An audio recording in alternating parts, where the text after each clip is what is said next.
Greetings, beautiful souls. How art thou today? My name is Sharon Andrea. Welcome to my YouTube channel, Sharon Andrea, The Return of the Garden of Eden. I have something that I am so excited to share with you today. I want to thank all my new subscribers. Thank you for all the likes, the sharing, and everything. We're here to bring it on, bring it forward with love, light, and everything to who we are. So anyway, some things have happened with me yesterday. Today's October 3rd, 2019. I happened to have received notification from YouTube. I am happy to announce that they have finally allowed me to monetize my channel. So I've reached another level. Hey, it's like a game, but what can I say? So I'm in gratitude for that. And what happened with that, it led me to go back and look at my past videos that I had uploaded for quite a while. So I had started uploading videos on YouTube since 2015. And during that time, a lot of the segments that I have out on there, and do you hear the song in the background? It's called Picking Up the Pieces. Rip off it. Let's bring a little dance first. Gotta come in with the funk. It's called Picking Up the Pieces. So anyway, now that I've got my groove back, so what I wanted to share with you is that we all are awakening to so many levels, different time, space, continuum. When I say awakening, I'm talking about to the greater aspect of who you are. Some of you might be triggered to your awakening based on coming into contact with your sacred soul partner, your true love, your twin soul, your twin flame, your soul flame, whatever name you want to call it. I give all honor and glory to that energy and what it means. Truly, a sacred path is very sacred. And I honor it, and I choose to be honored by it. So, and I'm grateful to be honored by it because, this is coming through from the Creator as far as who we are. And what I am in gratitude for is that I have the ability to tap into the energy itself and how to read it on both sides, how to interpret it.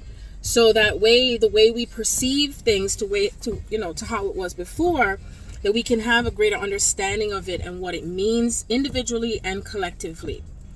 So anyway, I have a lot of segments that I started out from back in 2015 because I did start recording for the book, The Return of the Garden of Eden, since January of 2015. I started. And what was so interesting is that I ended up going back to look at some videos that had no sound in them, and I said, you know what, I'm going to see if I can find it in my segments that I have on my computer, my desktop, so I can replace it and possibly republish it on YouTube, because maybe there's information that might be helpful to some who are awakening now. Because whether or not the energy from back in 2015 occurred, the thing is that now in this time, 2019, we're ushering through another layer through the calendar, through the timelines of then and now at the same time. Because, some people may say, well, we don't need to have the past in this. But guess what? What I was reminded of by my soul from listening to myself is that we are in the past, and the past comes together with the present. And what it does is it completes the energy, completes the cycle of who you are, because you're still who you are in the past and the present. Okay. And, when you bring all the pieces together, it's the song that was playing, no coincidence, Picking Up the Pieces. When you put it all together, you're bringing yourself back into that wholesome energy, that wholesome space, so you're not fragmented. Because that's literally what we're doing, is that we are moving through this ascension. From what I was listening back to myself, is the reconciliation of the spiritual body and the physical body. And when you are ascending, it plays a part on both sides. It's not separate. And it also includes the past and the present and the future. It's all happening at the same time. So anyway, because of me going back and looking at some of my segments, I ended up getting caught up in listening to some of my segments, and I was just listening to them on, and I was getting so intrigued, so activated, especially very activated. So there are some people who have been asking me, when is the book coming out? When is the book coming out? I wish I knew when the book was coming out. I do have a publisher. I am working with someone where he is working on where it may end up being backwards. When I say backwards, meaning that instead of, oh, you find a publisher, you publish the book, it goes out to people, then it turns into a movie or something like that. So it looks like it may end up in the direction. It may end up in the direction because everything is all spirit led. So it may end up in the direction where it'll come out to be a movie first, series show of some sort where I play and participate in this. And when I say series, I'm talking about like healing, like a healing show or talk show. You know, it's like I'm just here to talk and to speak and to laugh and to share and to, you know, for us to commune together. So it's possible that it could end up from that end standpoint as well as a book. So anyway, what Spirit guided me to do, because I know that I've said that a lot of the segments on my YouTube channel is going in the book, but guess what? You guys have never heard any parts of the book as far as whatever I recorded, which, by the way, I realized that I was up to 1,600 and something segments. And you have never heard any part of the book at all in public as far as the segments. So I am going to play, after I come off here, I'm going to play 2 different instances of what I recorded. The actual date was April 3rd, 2015 and April 2nd, 2015. And it's a combination of 2 different segments. So it may be quite long. It might be about 3 to 4 hours, which what else is new? You know, I will talk and talk and talk. You know what I'm saying? But anyway, the key thing is, did you get the message?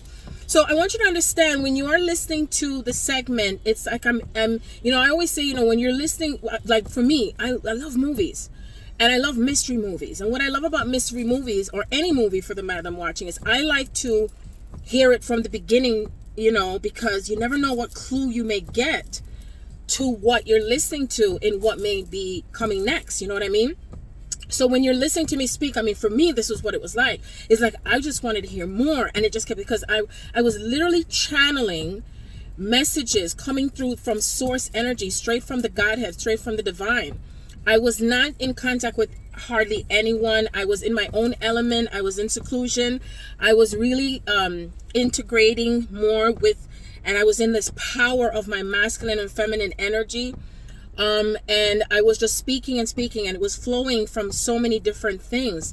So I'm so pleased and I'm so happy to share with you a part of me and a part of you, because the book itself is not just based on me alone. It's based on you're hearing the timing of my awakening through different parts from January 2015 to present. It's going to be a volumes, you know, just like Harry Potter series. And so you may hear things that you may say, well, why is she talking like that? What does that mean? Or what did she say?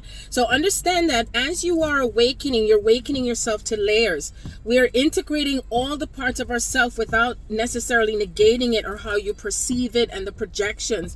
So, and you know, like anyone who gets a reading from me, I take you deep. I take you in layers. I peel it back and I help you to peel back and look at the core of what is present for you. And then I help you put the pieces together so you come back into that wholesome space, so you have greater wisdom and understanding of your path. So anyway, I'm just going to give you a brief synopsis of this part of the segment that you're going to be listening to. I don't want to let the puss out the bag, so to speak. So think about the fact that when you're listening to me, you're actually watching a movie, but you're not watching it. You're actually listening to my voice, and you're listening to all the different things that I'm discussing and what it relates to. So I am discussing the segment that I reach up to is actually segment number 0661. And no coincidence, 0666. As you know, that the 666 represents the element of the human, the DNA. It also represents the protons, the neutrons, the electrons. It represents the aspect of the human body and also who you are, who you are, and how we are shifting dynamically into another part of self as we move into another type of body that is coming in with a new DNA structure. And that is what we're ascending to. So anyway, what's interesting is that we're now in the time of Libra, which is a lot of discussion about relationships with yourself, relationship with either a spouse, a lover, relationship with your children, relationship with your co-workers, relationship with your business partners, relationship with money, your relationship with the government, your relationship with the educational system. Everything that you connect to with each and every person in your life, or any event, any situation, is some type of relationship. And this is not about necessarily like some relationships that are coming to endings and beginning new ones, but also how are you able to master yourself through how you relate to yourself and others, where you're honoring yourself and you're honoring each soul to where their path is, and coming with compassion but still speaking your truth. Okay, so that's what this is all about. And so right now, I believe I heard that Pluto is direct. And so a lot of energy that you will be and are feeling right now is moving you in a forward motion, especially to do with experiences you've had before, experiences that have been looping. Also, how much more the divine feminine is expanding right now on earth, and how she's showing up, and the honor being placed upon her, and how she's connecting to her divine masculine, how the divine masculine is connecting to the divine feminine energy within himself and herself, whether it's a he or a she. How we relate to each other from the female body, the male body, how we relate to each other as mothers, sisters, brothers, aunts, uncles, nieces, nephews, how we relate to the animals and each other. Okay, so it's everything dynamically, nothing that is left out. It's like Spirit says, there's no stone left unturned. Okay, so what I discuss, I'm in the aspect of discussing hip-hop, the hip-hop culture, the genre of music, because when I started out recording for the book, the first element also that I was discussing is hip-hop, and Tupac Shakur was coming through to me, and I was receiving divine messages through him. And so I was at the point where I was speaking on the genre of hip-hop, how it is as an expression, a deeper discussion of how it influence us and our communities in a positive way as well, because everything has its polarity. There's always a positive and a negative aspect, okay? And it's how you look at it. And when you shift your thoughts into how you look at things, you bring yourself into a space of greater inner peace. So anyway, so I go into a deeper discussion in the segments, two different segments, but they're still correlating with each other. And in between both segments, I then end up playing at least, I would say, it could be around 4 hours of hip hop. I went into the genre of hip hop from the 1980s, 1990s, not as far as discussing, as far as the part where I'm playing the music.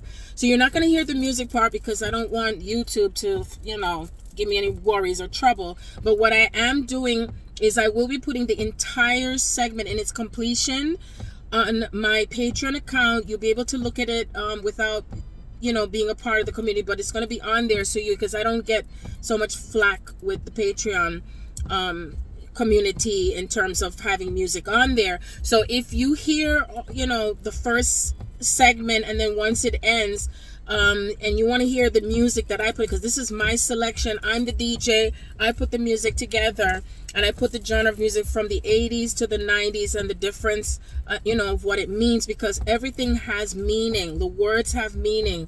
The energy of the dance has meaning as well. Okay, so anyway, so I'm discussing things to do with relationships, conscious connections. How does it relate to us based on real life circumstances, and how we are shifting into a higher template of conscious connections, and how it relates to us with our male bodies and our female bodies, the dynamic of that. I also talk about the change in the dynamic of hip hop now, because there are more female rappers.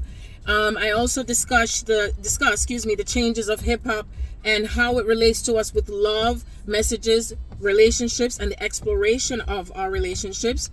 And also growing up in the ghetto and how it relates to us in the ghetto and being in an affluent energy, and the classifications of ourselves with our cultural, religion, music, dance, to do with hip hop, and our interdynamic relationships. I also discuss alienation, separation versus oneness. I also have some definitions I put in, and there is a lot of humor in there. Oh my God, I was laughing my ass. I was like, oh my God, listen to me.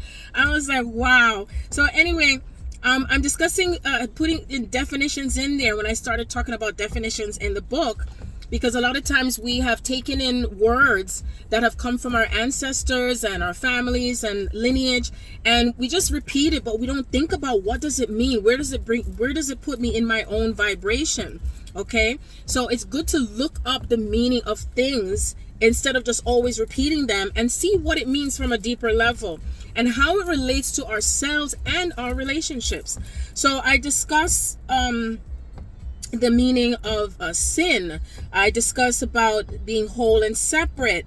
I also discuss the meaning of alienation versus separateness and oneness. I discuss how we have separated ourselves in every single category. Okay, every single category. So I'm not gonna let the puss out the bag what categories are this, but I'm so grateful through the divine to bring the first time ever for you to listen and to hear me in raw form, to do with this book and us and who we are and how it relates to the past and the present, and have a clearer inner and understanding of ourselves. And I bring it with wittiness, and I bring it with love and laughter and truth. So anyway, it is my pleasure to present the segment to you. Once again, if anyone is interested in reading, ascension reading, or if you are believing and know that you're on a twin soul path and you would like some understanding of it and what's happening in your life to do with your awakening, please feel free to drop me an email at thegardenofeden1111@gmail.com, or you can visit my website at www.thereturnofthegardenofeden.com.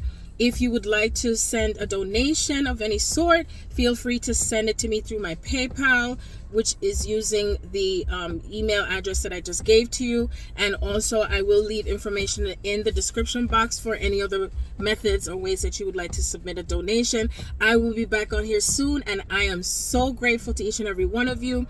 I also will be sharing a private segment of a dream I had today to do with my sacred soul twin partner and my children, and just whatever is happening through me that's releasing and coming together from the mental space, and how much more I'm honoring myself. So I will be sharing that on my Patreon. If you would like to be a part of the Patreon community, feel free to visit me on there. I will leave the description of that in the box to do the Patreon. This is where you'll be able to hear segments that I consider to be extremely sacred, that I do not wish to share publicly, but I'm also interested in helping those who are on the path itself to understand, again, to over and under and understand this twin soul journey. Especially, there are many of you who are beginning to awaken to your path, or some of you may have been awakened, but you're taking it so personally that you're kind of, you're in the forest and the trees, so to speak, and you're just needing someone to help to bring you that clarity. Here I am. So the segment that I share on there, it kind of gives you more of a real life experience instead of it being generic when I'm talking about it, where you can apply yourself to how you are understanding the energy that you share with another person, and it will not go away. It's always going to be there. It's always present, because love is always present. This is about you connecting to your true love. True love is what we're attaining. True love is who you are. True love is what we're not only going back to, but it's present. It's always present. And love means that we're letting go and we're moving forward in the name of love. So I'm so grateful to be on here again and feeling my energy, and also not only feeling my energy, but understanding it, because I feel like as if I'm just bursting with joy just because of me connecting back to myself, you see, because that's what it took. My soul led me back to listening to myself, and I'm just being guided to share to share these segments with you because I really truly believe in my heart that it's going to help and assist with many of you to move into another level of transformation, because what we are doing is we are transforming ourselves to another level of what these 5D and higher conscious connections mean. And that as it comes together in that space, it's like you're not just above looking down, but you're here on both aspects of the self in one unified field. Okay, and it brings on a whole difference with how we are able to relate to each other in a new realm. Thank you so much. Peace and blessings to each and every one of you. Namaste. I gotta do now. Feel it now. Gotta walk into the sun. Anyway, thank you so much. Love you.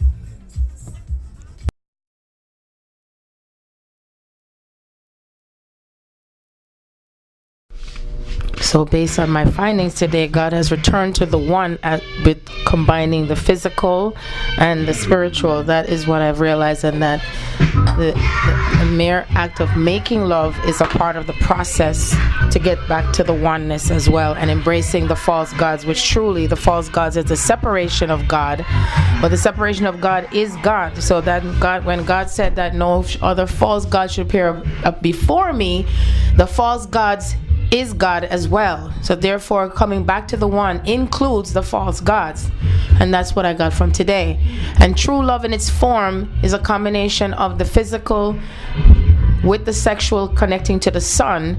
And therefore, when we are attained at that level with the physical, with the love making and feeling love, being high with love, on the physical with that and the spiritual, that is how high we can go, and therefore things work better in peace and happiness, attaining at that level. So today, January 3rd, is the ascension of the Christ consciousness. So those who do get it today have received that message, whereas they realize the ascension is a part of the spiritual high and the physical together. So it's not just about the physical, the spiritual high when Jesus ascended in spirit, but it was because that he had the ability to be high on the physical level and spiritual together, and that's therefore that is the true ascension. So from what I gather as well, that not only from whence I came from and my family from Egypt, and God had me play We Are Family, it also, from what's been said to me from God, is that the family incarnated back to the island of Jamaica, which is the third largest island, and I vibrate to threes as always.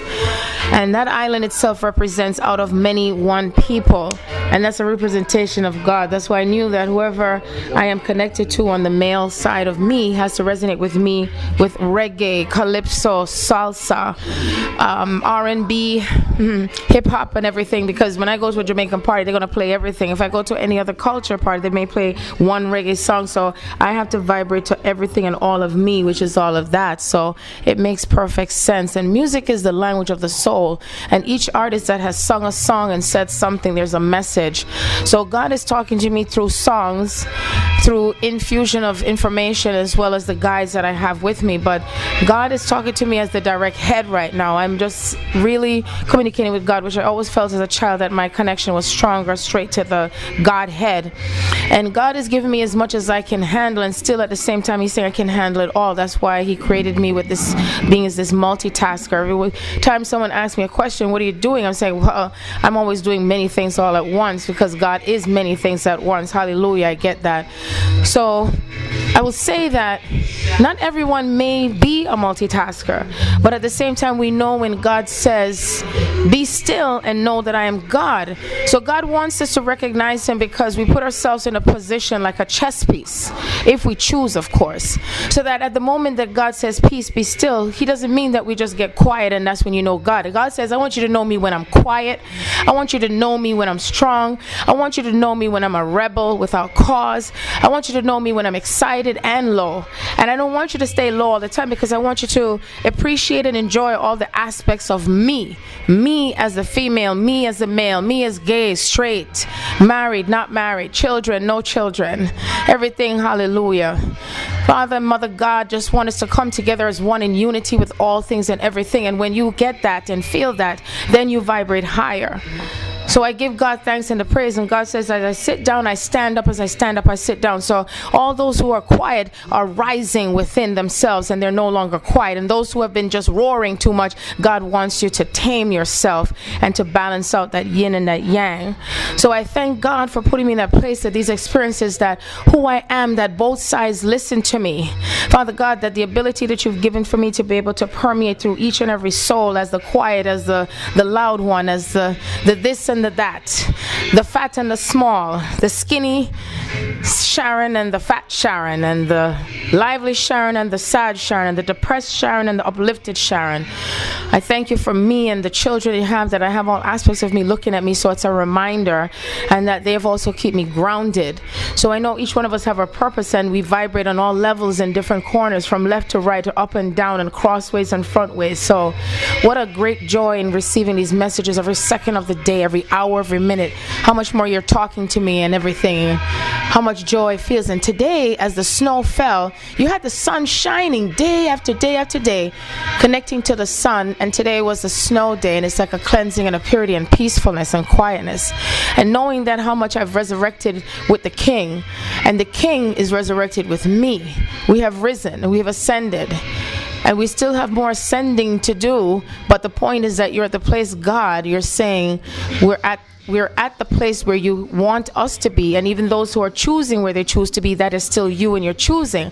So I accept. And even though it feels sad, because it's so joyful to know what I know, and how I want everyone to just be there with me at the same time, because I know how it feels and how exciting it is, and how it's stirring up in my soul. And I know each soul that stirs up is because it's a remembering, and how exciting it is. So I know you get me to a place where I have to remember that I have to allow them to be who they are, until if they choose to vibrate to my level. So I appreciate you showing me that today, and the reason it had to happen, because the excitement that stirs up inside of me is so much that it's like that, what they call bursting for joy. So hallelujah, I thank God for this day. January 3rd, 2015 is my words, as I say today, as Sharon Nefertiti. So I thank you, God, for these words and these messages.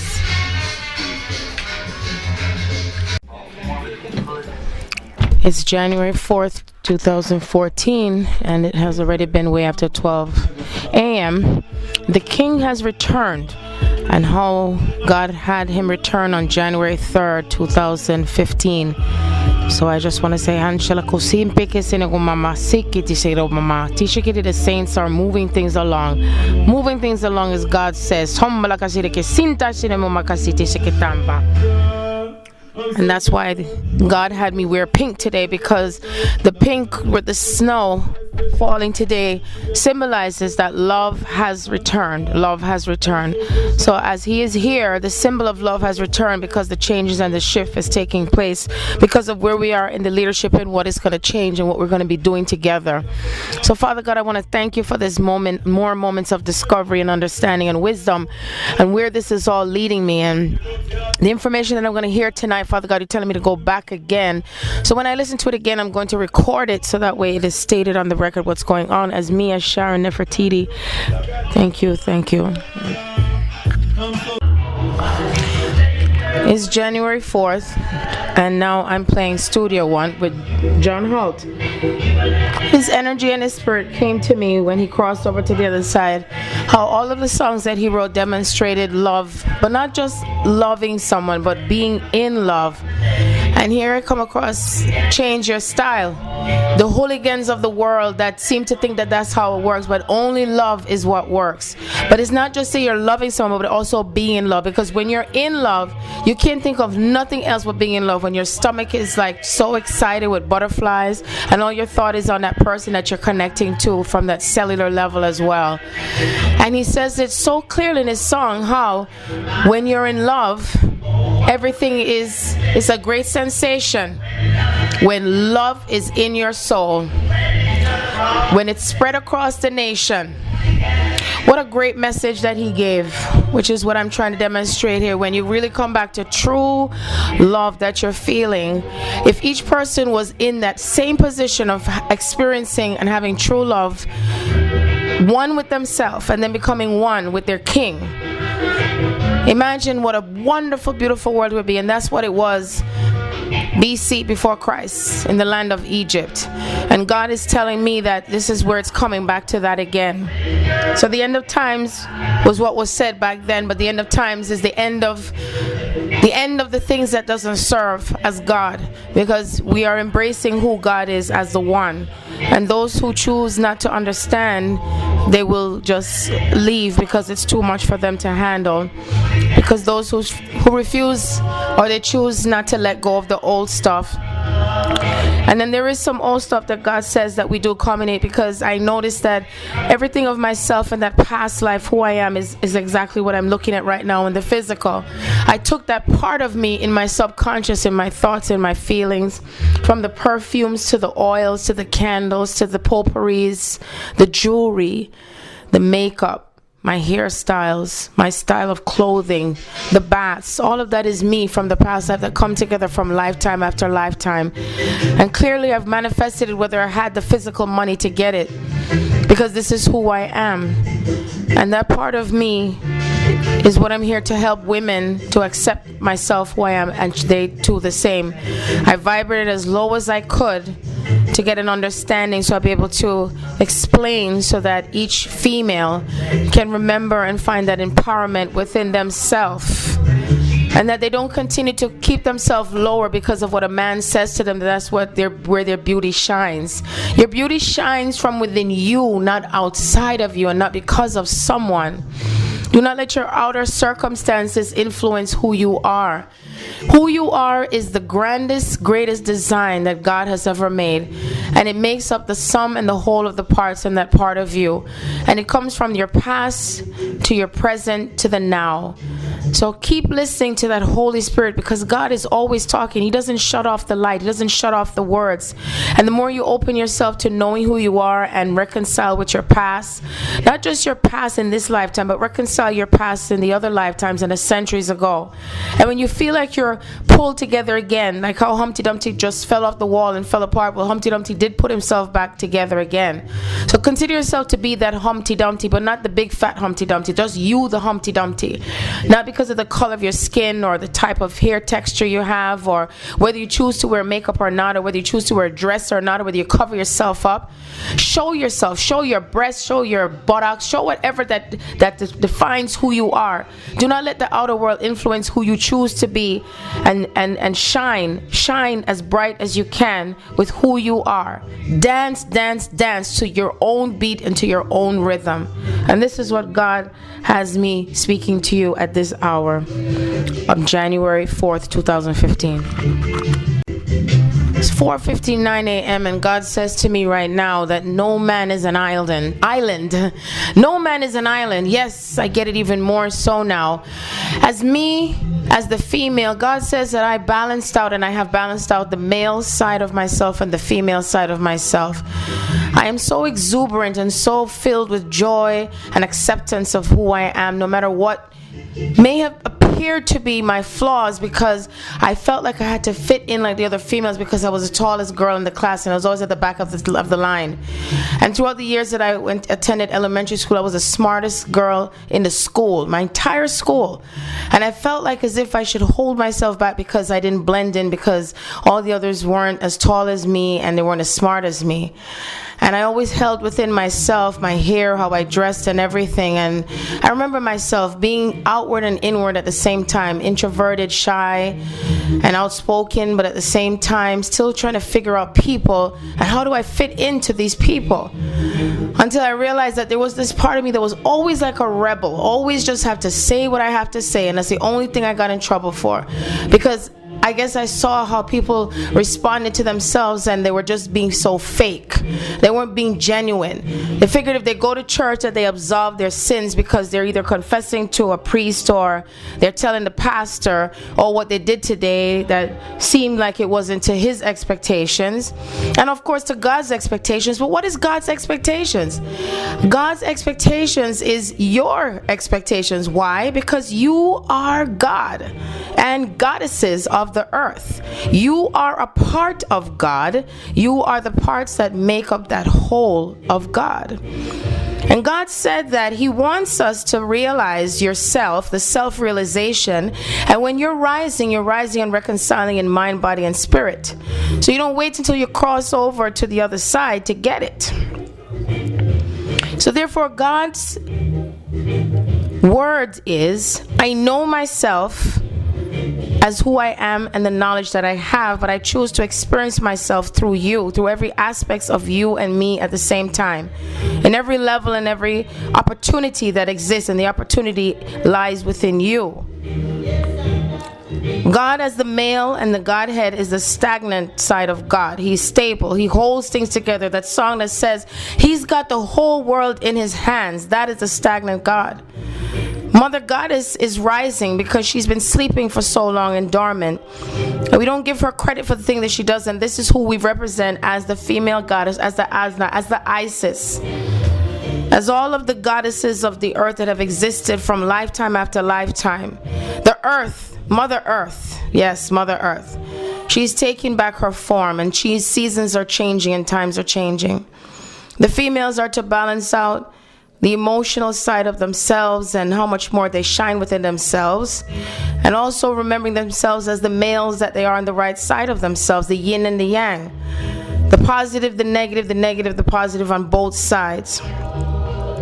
And that part of the female that comes together to make things happen blends together with the males who are stagnant, where they don't allow the ego, which is easing God out and thinking that they're the one and only God.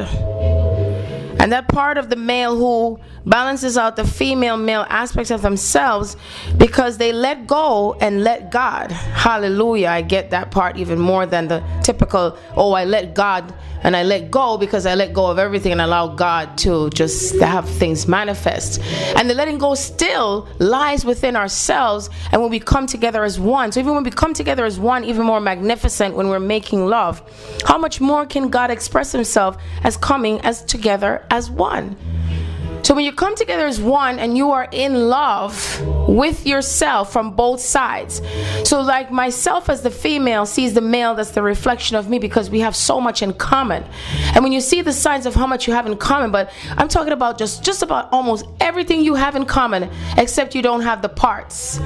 The physical parts of male and female that God gave us, the breasts, the vagina, and the ass. And the men, the aspects that women look for in the men is either the ass, the chest, or whether he has hair or not. And still God allowed these things to happen because that's what attracts us on the physical aspect. Then we have the emotional. And then we also have the spiritual. So if we have all of that combined together, how we feel good about ourselves, how we look, how we feel, how we connect within our own frequencies. We have our own single frequencies, and then we have the frequency between ourselves and the male. And God says, how much higher can I have you while you're in the physical body? There is but so much you can handle.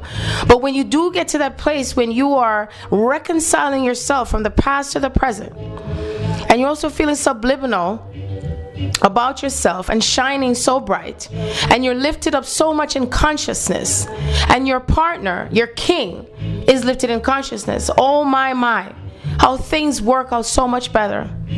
Hallelujah. As I share this at this time, as God is talking to me. And it's about 6:53 a.m. January 4th, and as I was in the tub of water, and I knew that God was going to talk to me some more, and God said that keep going back to the beginning. In the beginning there was Adam and Eve, and in the beginning Nefertiti and her king were together as one, and they were so much in love, and they were ruling under an empire that everything was perfect, all was well, everybody was happy, there was enough of money and food and everything, no one was thinking anything better or less of the other. And then the chaos began after years, because I guess for human beings, anything that's too perfect is not enough. They're just so involved in chaos and calamity and fear and worry and doubt and hatred. And God said to go from the beginning and just forget about the middle for now and just go straight to the end. The revelations that talks about the end of times, which I never resonated to that book because it just felt like a book of fear and more fear and more fear and hell and damnation and this devil, this Satan that man has created. But God said that revelation is new types of revelation, because we must stick to the modern way, the modern revelations. And the modern revelation is that we start anew, we start fresh, but this time we start it in a new way, in a modern way.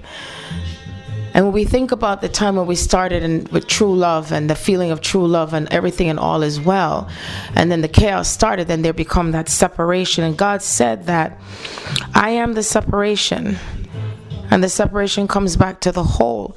So all those centuries and lifetimes that we continue to have where there's separation, where I pass on before the spouse and the spouse becomes brokenhearted, or I'm the one that's brokenhearted because the spouse has left me, or my king has left me.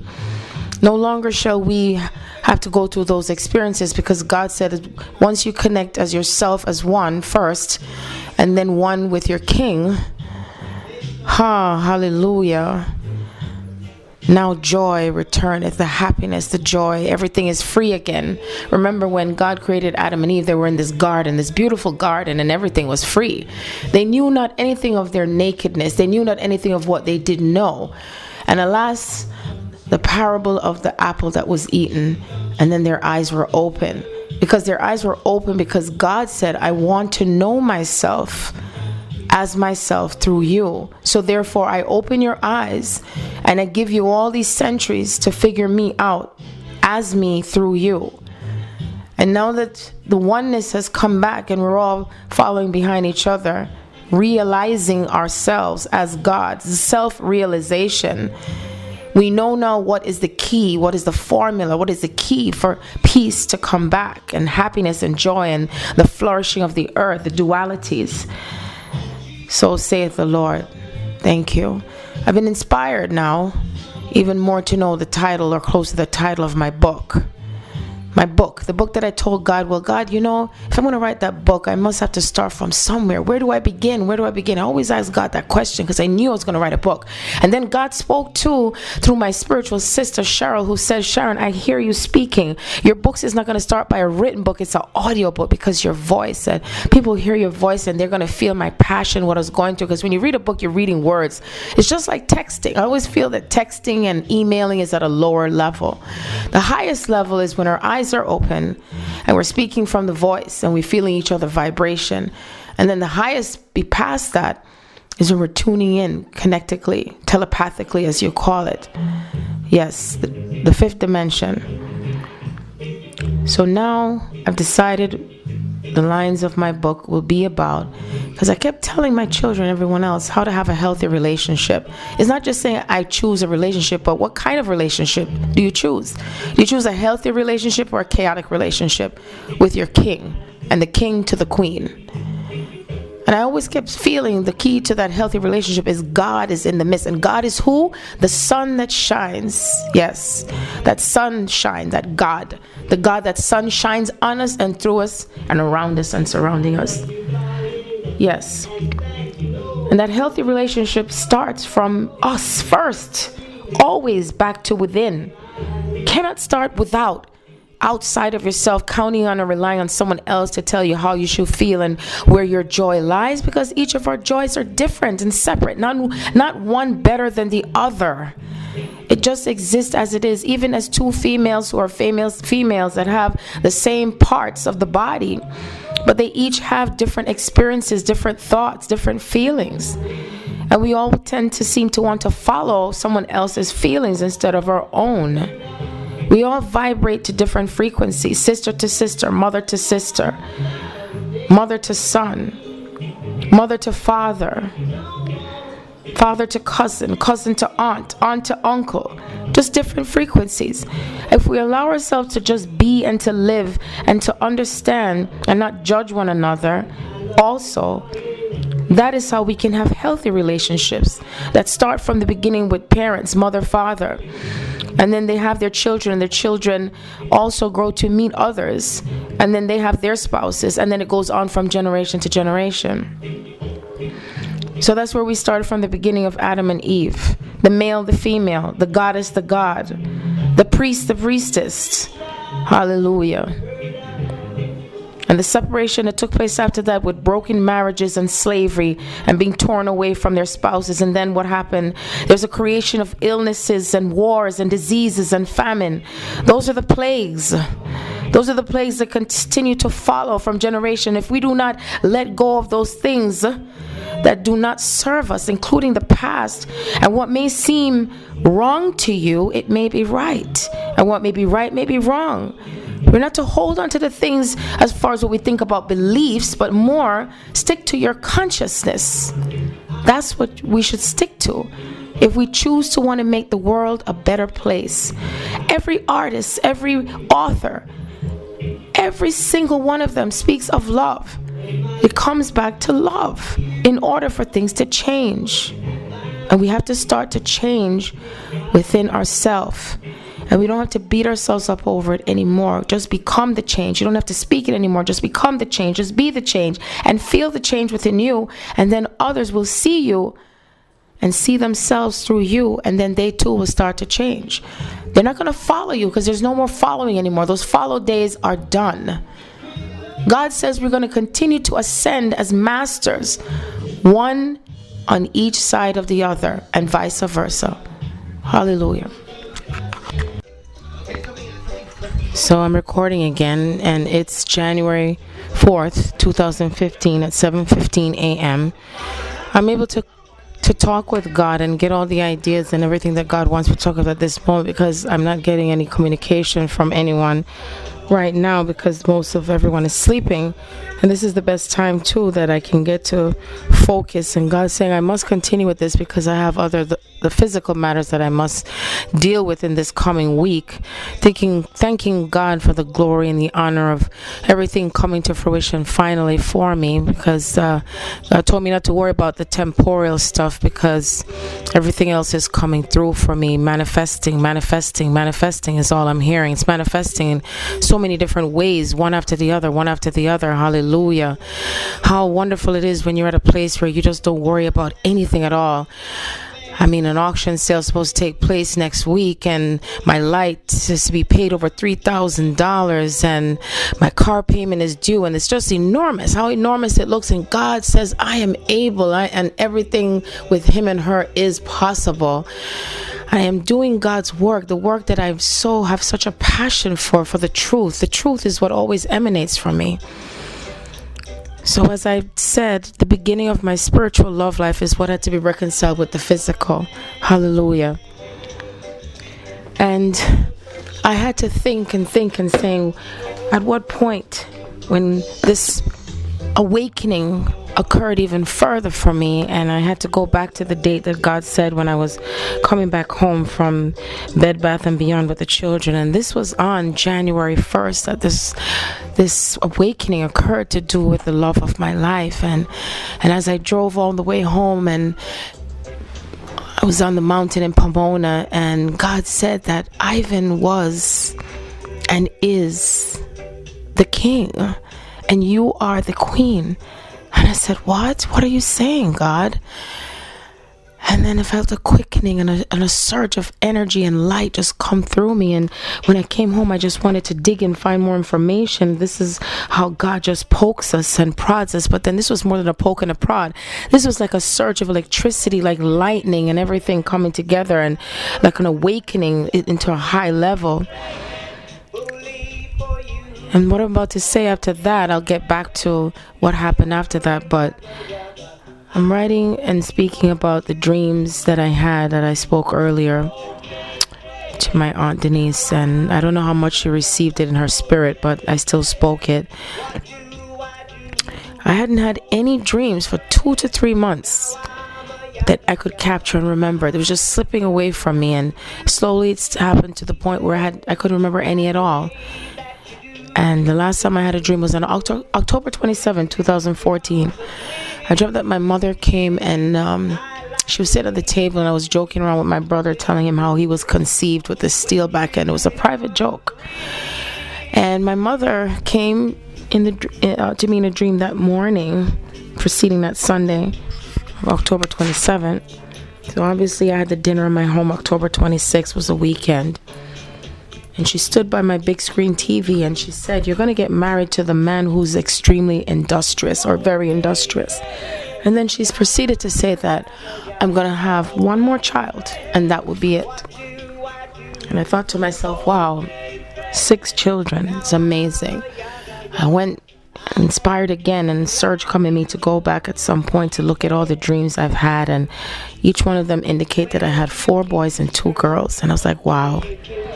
But either way, I did mention to my aunts and my spiritual sister Cheryl that God wants us to have waking dreams, where we're having dreams while we're awake because our eyes are wider open.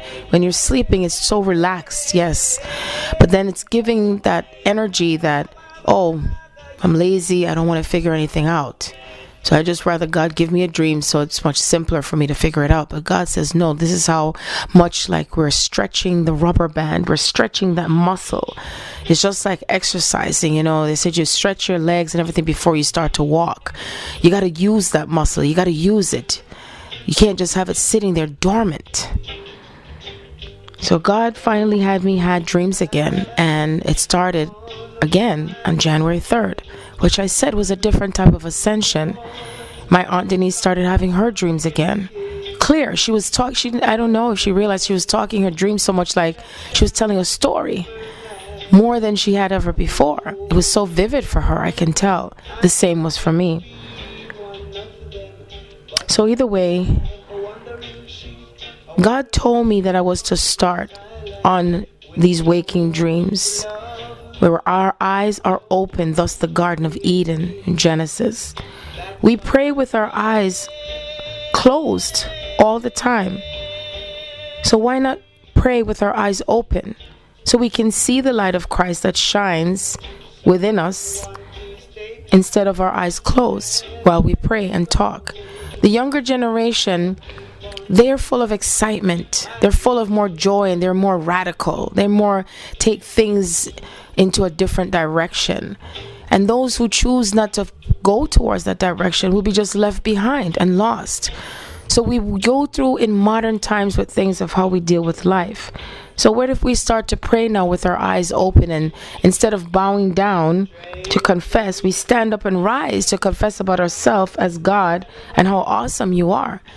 We've lowered ourselves so much to so many things that we don't realize how we vibrate so low because of those steps we've taken to do those things, because we were taught by the masters to always bow to the king and confess to priests, like we're giving ourselves away of what we're doing, absolving ourselves of a sin, because the priest is the most holiest one of all when he himself has his own issues too.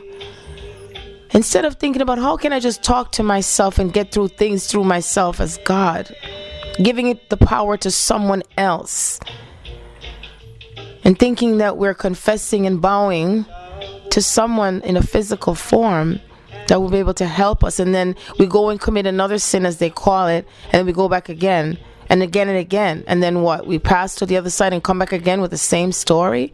Think about that. If we can all stop to think first and to open ourselves up to more things and new things and combine them together. My motto is, which I've always got, not because I read it from somewhere, if it exists, then that means God made it. If you see something and you've never seen it before, that means God made it. And it's here for a reason. Why is it so hard for us as human beings to accept the things that we may not have heard of, that it could be true? Or because we didn't read it in the Bible, then it may be true. What if it was taken out of the Bible because they didn't want us to believe it's true? God made it happen that way too, because God wants us to know ourselves as and who we are, sometimes without any assistance. Hallelujah. The more we rise, the happier we feel, and the outer circumstances of the world matters less. So if you really want to achieve to that level of happiness, full level of happiness, that means you really have to start somewhere, at some point. Not because someone told you to do it, because you choose to do it. And that starts from within. Just like when you're in love and you can't eat and you can't sleep, that is how wonderful it feels when you rise high to God. So imagine when you rise high to God and you're in love. That is magnanimous. That is one of the greatest creation that God could have ever made, is to have that in a subliminal fashion. So do you choose love? Do you choose to be in love, or do you choose to just stay in the same state of consciousness where you're suffering because you were taught that Christianity is about suffering? We seem to put God in a place of being humanized, where God is angry. God is punishing me. God is disappointed in me. God hates me. And all God does is love you. That even the one God, or the other gods that say, I don't believe in God, God says, that is me too. God says, I am the atheist. I'm the hater too. And the lover. You choose. And no one says you have to be a hateful person or deal or be around the hater. God just wants you to know that it exists and that it is still Him. So if you see the person in front of you who's hateful, or the bum, or the prostitute, or the whore, or the mother, son of a bitch, whatever name you want to call them, or the one who abandons you, and see them still as God. So you work through a level of understanding where you allow each person to be at the level where they're at, and to choose to who, and that they choose to who they choose to be at the time that whatever is happening, because we do not know the circumstances of what the soul is up to. And now I understand fully that sometimes when things don't happen, or there's a delay or something, that there's a reason. Because if we had did something sooner than what we may have missed the mark, which is the sin. And then we start all over again. Do you choose to have to go through the same cycles of life again and not coming back to yourself completely? So you have to ask yourself that question, really truly ask yourself that question. From this day forward, do I choose to reconcile myself? Do I choose to live in peace and to have full joy and happiness? Or do I want to continue with wars and battles and swords? Swords of the mouth is just as bad as the physical sword that you use. That there's always a strife. Or you wake up one day and yes, you're going through. We all have different levels of things we go through at the physical level. But I tell you this, I too have been there. I have. And I am now. But you could never tell. And it sure feels good to be higher in consciousness. Realizing that the temporal stuff, the things of the physical world, doesn't matter, because God said that when you put me first, all these things shall be added unto you. So God is saying that if you hear me, if you see me, if you feel me, if you touch me, if you look and see me in everyone and everything, all things will be added unto you. There is no need to fight and strive and to go after one another with envy and jealousy. Love yourself unconditionally. No condition, whether you have a foot or no foot. You consider yourself beautiful. See the beauty within yourself, no matter what size you are, whatever race you are, culture, religion, or your own belief. Because that belief and that religion too is also God. But as I said before, God has instructed me to say, if you feel at your highest and best with your religion and your beliefs, then go ahead. But if you decide one day, I'm not happy with this anymore, then you get to choose and you go another path. And it's not a wrong path, it just is. So we let go of, I did something wrong, or look at the mistake I made, and keep dwelling on the mistakes that we call mistakes because you're labeling yourself. We're always judging ourselves because that's what the masters wanted you to do. When I say the masters of slavery. The ones who taught us to just keep, cycling in the hatred and looking at the color of our skin and where we come from, all different parts of the world, and war over religions and cutting off heads, abuse of children, marriages falling apart, single mothers struggling with their children. Such a sad state. But now we're in a position of rising. And as I said, God said to say, you get to choose. It's January 5th, 2015, 3:25 p.m. I realize that those who have moved away from me or paused because they are not accepting of the truth that God has revealed to me. So there are some of us who they get excited and go forward in the journey, but then as soon as anything is spoken that it's frightening for them because they want to stay within the norm of society or religion and all of that. Even though they may be the seeker of truth, there's still more, but it's too frightening and they're not sure if they're ready to handle it, and they pull back.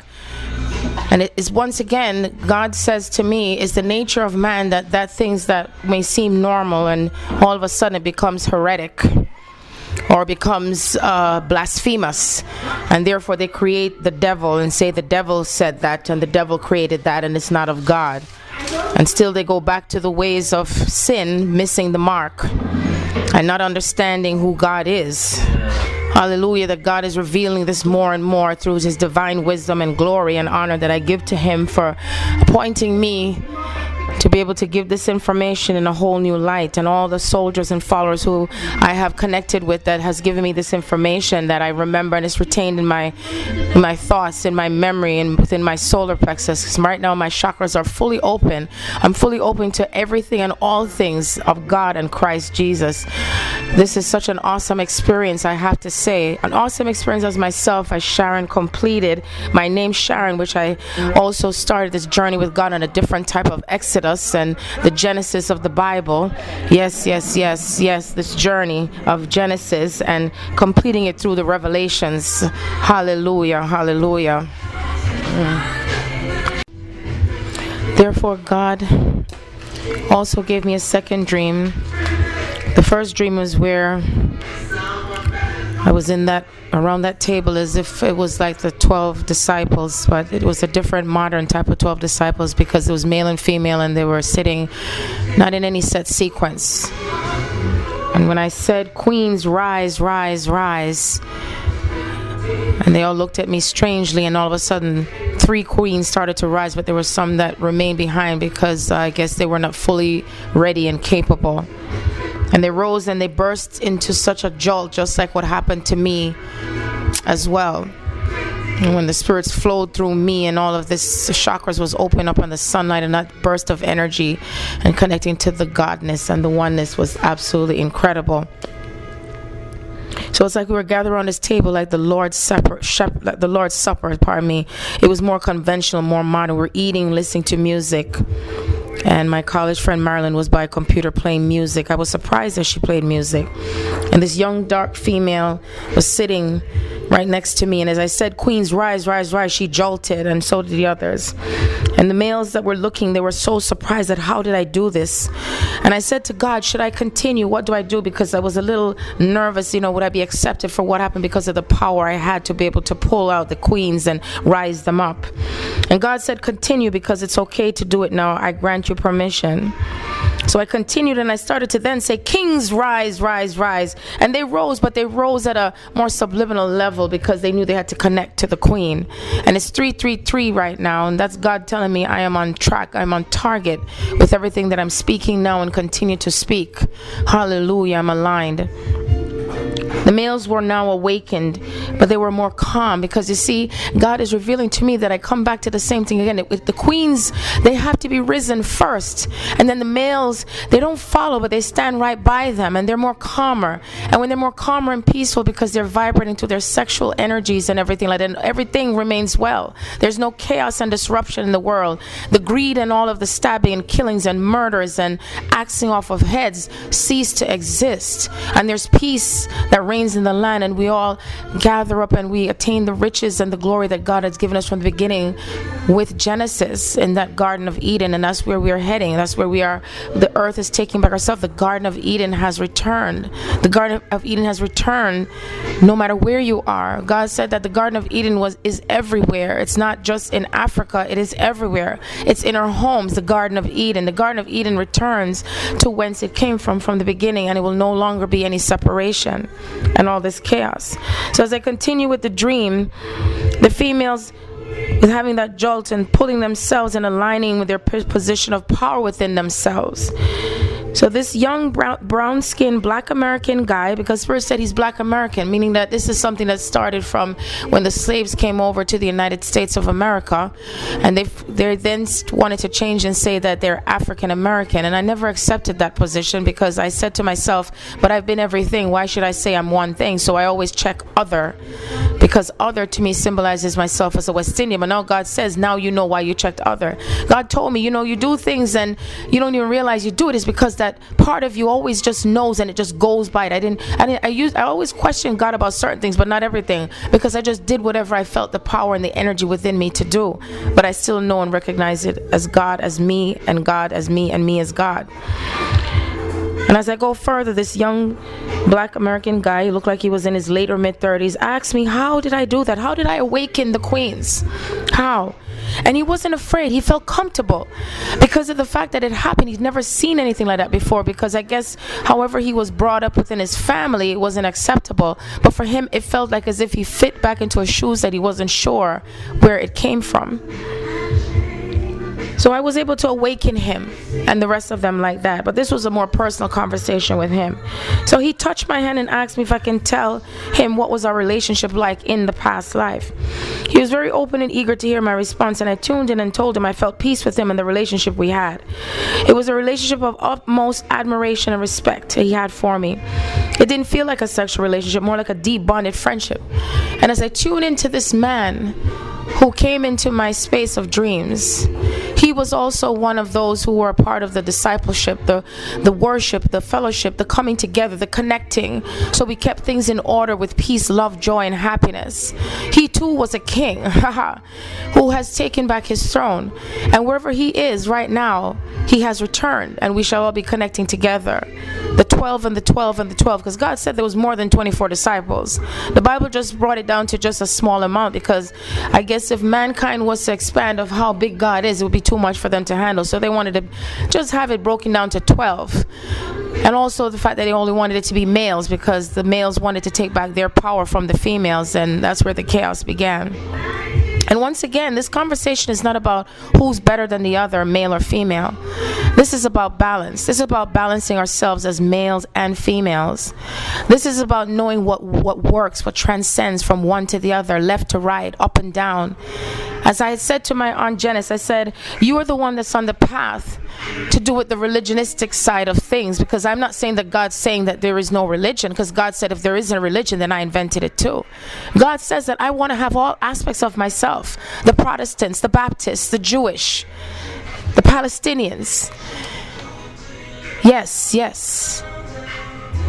The Church of Gods, the one churches, the true Church of Gods, Episcopalian, Catholic, yes, Protestants, Lutherans, all of it is me. But just don't place me in a box and said that Lutheran is only me, and Church of God is only me, and Baptist is only me, and Protestant is only me. I am all of everything, all religions, all parts of society, all cultures, all races. I am male and female of everything. Everything. And until we let go of feeling that I am one way, and that we only hold on to the things that don't serve us, and not be able to move and transcend into new things and new beginnings and what's advancing in society, then we're going to be lost, and we're going to feel like we don't fit here anymore, and then we'll proceed to leave. As the Bible says, there will be two in the field, and one will stay and one will go. And it's not because God says I'm punishing you and killing you because you're not obeying me like God is a king. He said that you will just go away because you can't handle it. And it's okay if you can't handle it, because God still says that's still me too. And the more God says this is me, the more God shows me how much we are to let go of everything that we place God as a box and what should be or not be. Because there's no should or shouldn'ts, no rights or wrongs. It just is. And when we get to that place where we realize it just is, then do we live freer within ourselves, and then we're completely wholly free. So freedom started more from just the mental slavery and the physical slavery and the bondage of man, but it's also the bondage that you keep within yourself of thinking that you're only this and that.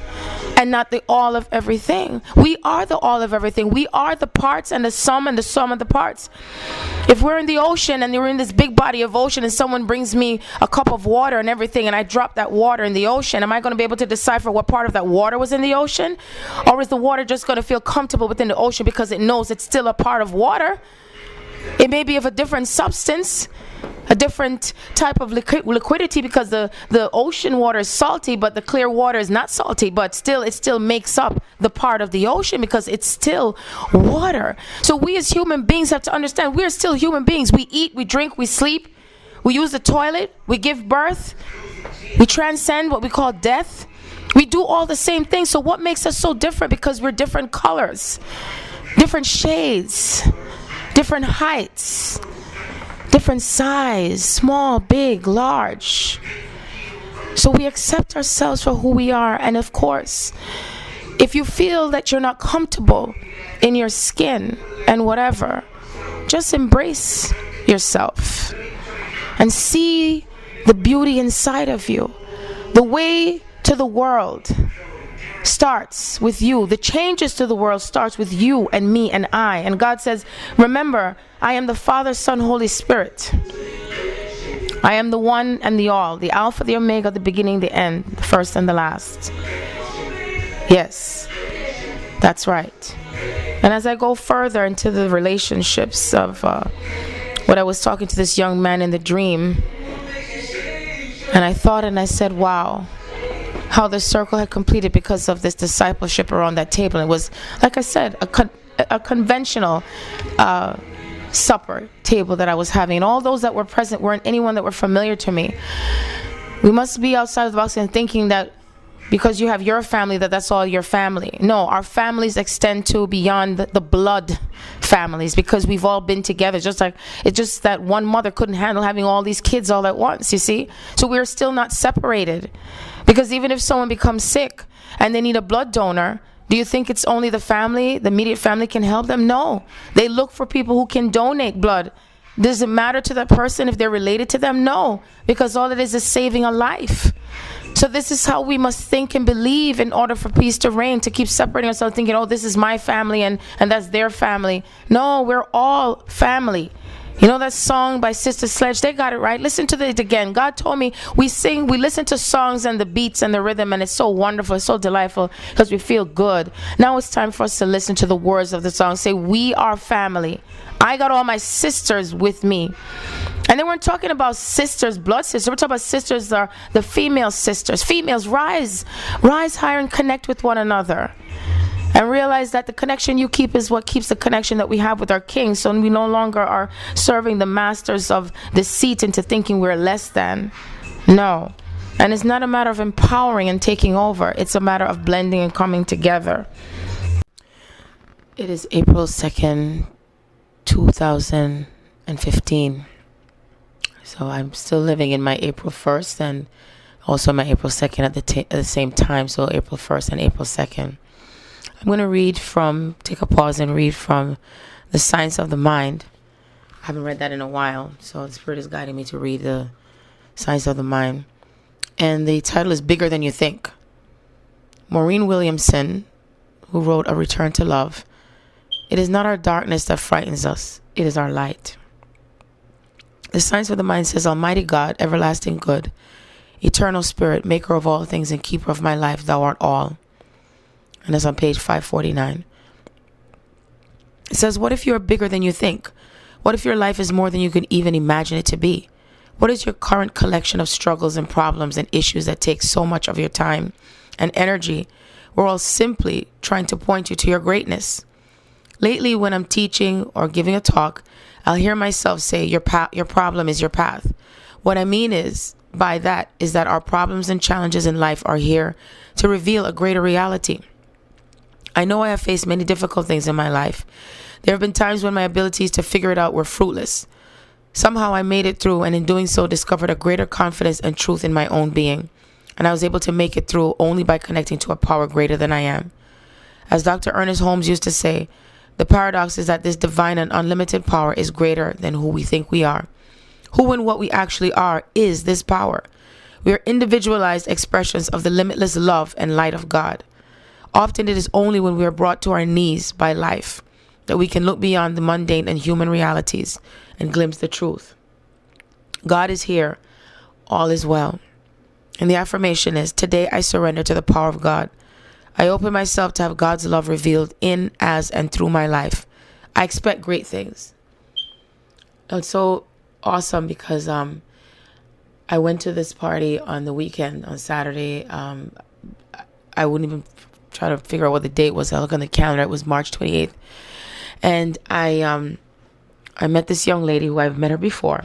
I did not know that she went through her own twin flame experience. I would assume a twin flame experience, or her own ascension, I should say. And she said to me, she said that she sees the light in me. And I said, really? She said, you changed. She said, your face changed. I could see the glow. She said, anyone who has eyes to see. She said, they'll see your glow, Sharon. And she said, oh, you released the weight off your body too? I said, yes, I did. And she said, oh my God, she could just see it. So she said, it's a lonely path, isn't it? I said, it sure is. Very lonely.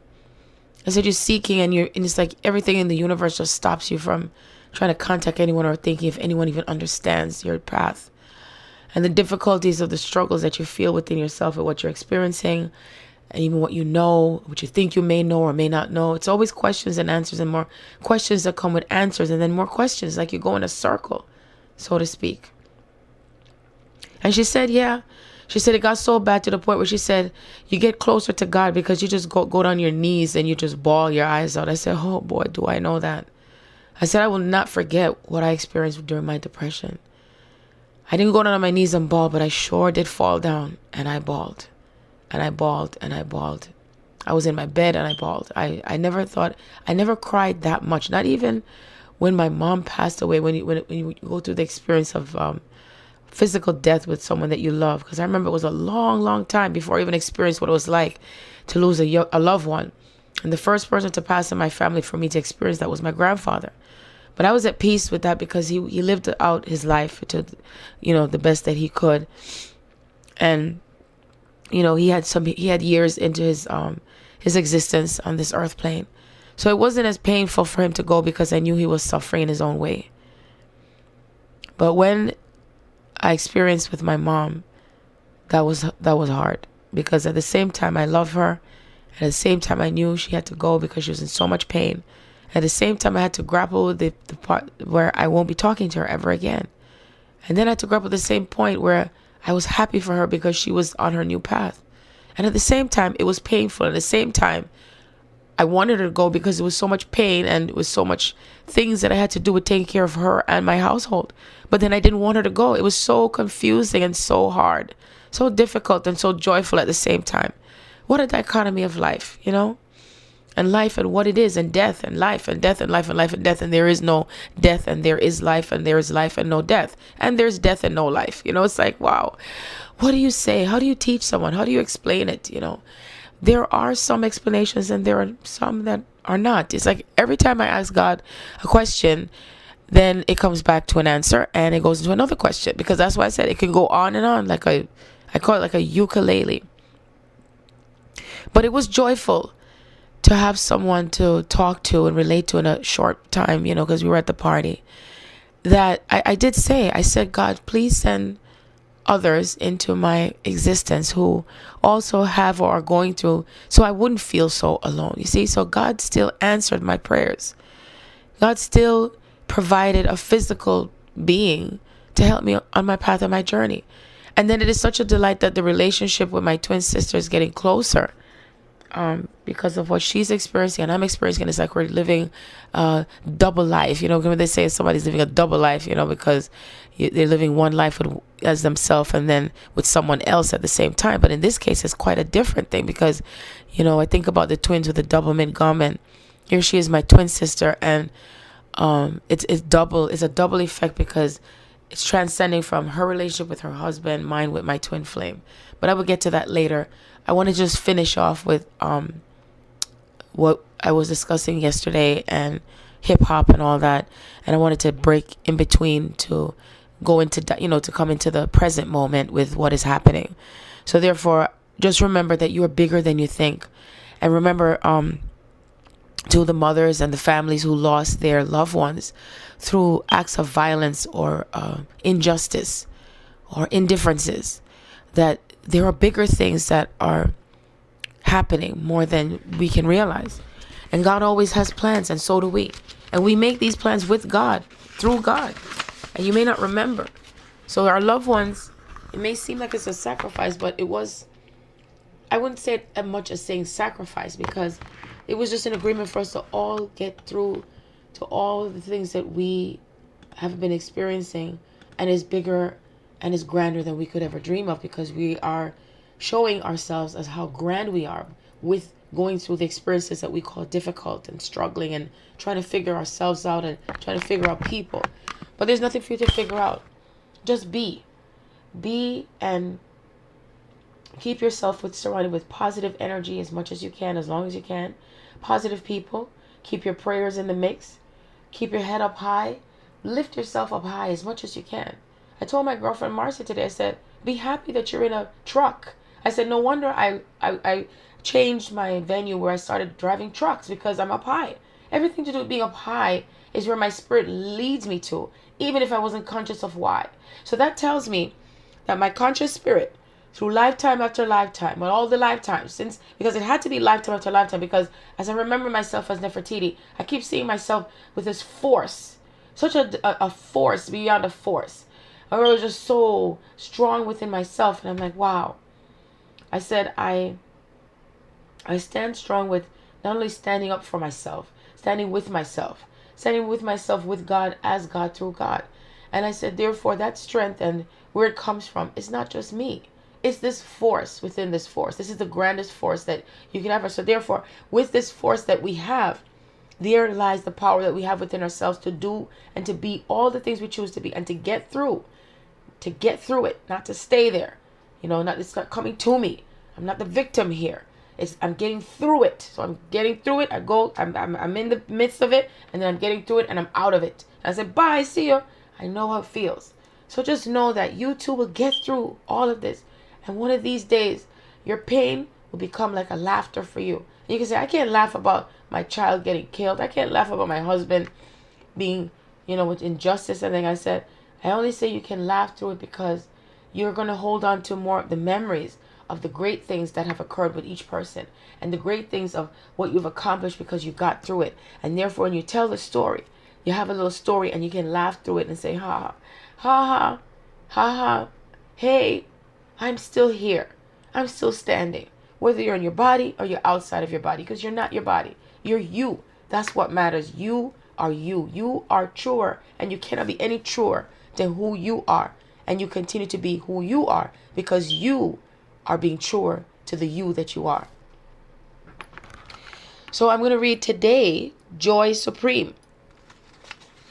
Joy Supreme, to do with still reading the Science of the Mind, as I went into yesterday, into today. So it's 4/2/2015. Title is Joy Supreme. Joy is the infallible sign of the presence of God, by Pierre Teilhard de Chardin. The Science of the Mind says, infinite presence within, in whom all live. Joy supreme, flooding all with gladness, I adore thee. It says, I love this quote, joy supreme, flooding all with gladness. Wow, I've experienced moments of living this truth, hours even at times. What keeps me living this joy more often and more fully? I think one of the chief thieves of my joy is the belief in the other shoe. This idiom, waiting for the other shoe to drop, originated in the tenement buildings in American cities in the 19th and early 20th centuries. These were poorly constructed apartment buildings with families crowded into small spaces with other families living above, below, and around, separated by thin walls and floors. When someone upstairs would be preparing for bed, the people below would hear the loud thump of a shoe hitting the floor. Activity or conversation or sleep would have to wait until the other shoe dropped. We use the phrase now to mean something bad is about to happen. How often have I been robbed of joy by worrying about the other shoe, not allowing myself to fully feel or experience something good because I'm afraid it won't last? Sunday night syndrome is a current manifestation of this human condition. Many people report they can't enjoy Sunday evening at all because they're filled with dread of returning to work or school on Monday morning.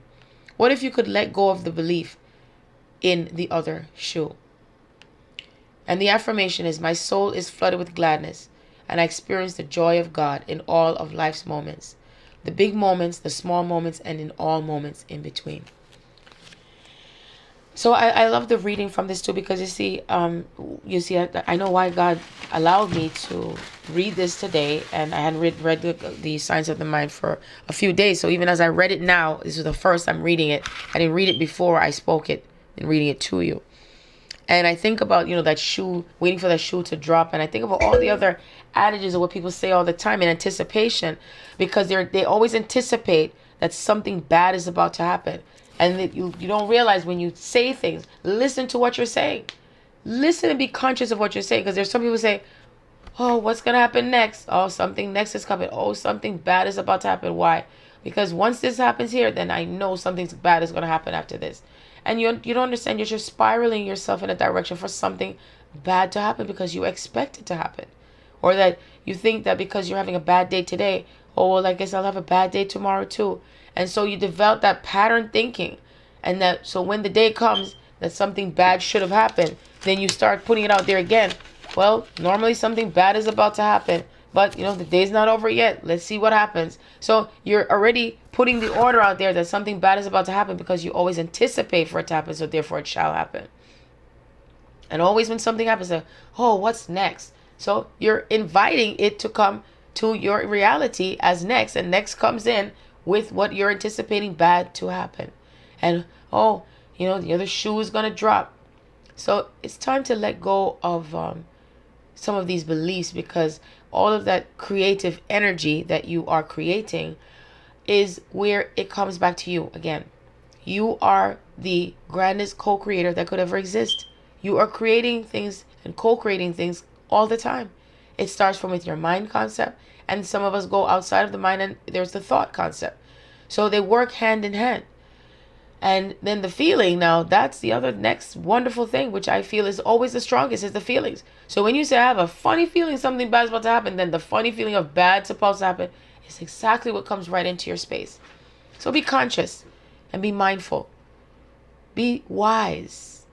Be thoughtful. With clear thoughts in a positive direction. Mindfulness that's in a positive direction. And therefore you hold the reins in your hands to where this all leads and go.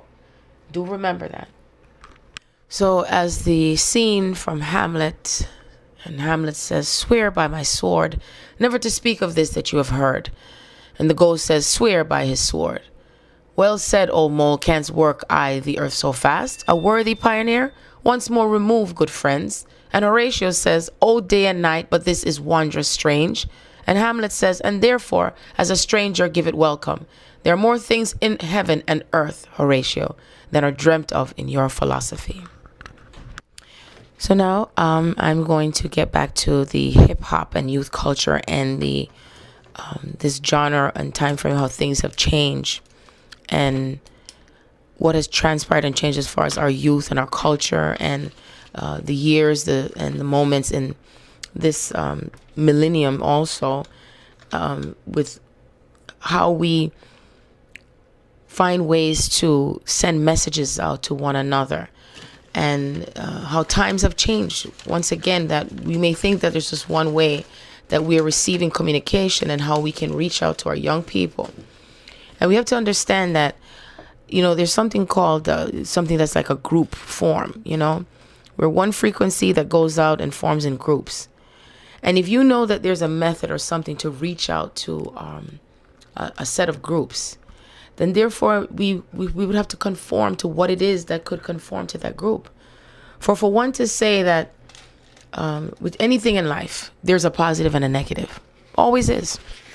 I'll never forget when I had to think of ways and means to support my family and my children, and I was always a thinker, and I would always think, there has to be a way, there has to be something that I can hustle, because I was like a hustler too. Yeah, I wasn't hustling with drugs. I was hustling with any way that I can make some money so I can feed my family or what we call survive. And I just would not pitch a tent. I was always just that drive, like I said, that force, like I'm going to make it happen. Something is happening. So I'm going to do something or think of something. And I think of things. I always think of things. And even if it's something that it's not something I should do, but then if God says, do it, then I obey and listen, because you see, it serves its purpose for what it is to do for me at the moment and the circumstances surrounding it. So therefore, I shall not even judge myself. So I decided to do this thing where you get the cable box, and for those people who their cable box, the company wanted the box back because they owed money on the bill and the service was terminated. So for every box that I collected for those people whose service was terminated, I'd make $10 off of it. So I said, hey, I can do that. And I took my children with me. That time, I believe I only had 2 children at the time. I think it was my 2 oldest kids. So I'd take them with me. I would always take my kids with me wherever I go. Or maybe it was David and Damon. I don't remember, but I know it was the one out of the 2. And I made my money. I hustled and I went to places to pick up boxes from all areas of New York. So it was New York City and outside of New York City, like Westchester County, because I was on the border of Bronx. So I mostly stuck to the Bronx and Westchester County, because that means I had to go during times in the evening and the night when people got home from work, more likely. So what I do, I'd call, I think I was provided a phone number, arranged to pick up the box. In some cases, people wouldn't answer their doors. They would ignore me, but I had to stay focused because all I think about is just getting the box and collecting the $10. But I don't collect the $10 from them. This is a build-up, of accumulation of whatever boxes I collected, and then I get paid on it. So I won't forget that, that time in my life when I was just always thinking of ways for what I needed to do to manifest money. So the point I'm making to that is that I had to end up going to White Plains, New York, to pick up some boxes. And I realized when I went, I was like, wow, I'm going to be picking up boxes from, because White Plains, New York is a very prominent area. And it could be necessarily that some people who could be not necessarily millionaires, but they were very well off, I would say. And they could have been millionaires, but it was in an area where they're very well off. To my shocking surprise, I was in a neighborhood in White Plains where it was just sectioned off, and it was the ghetto. I mean, it's like you see it. All they would have to do is put up a sign and just say, this is the ghetto, because it was the ghetto. And you say, well, how can you label and say it's a ghetto? Because I grew up, I didn't grow up in the ghetto, but I know what the ghetto looks like. I am colored now, aren't I? I'm very fluently colored. I'm so brilliant with my colors. I have pink, purple, white, yellow. I just love all my colors, you see? So you get the drift of that? I love all of my colors, whether I was yellow, black, Chinese, Indian, African, Indonesian,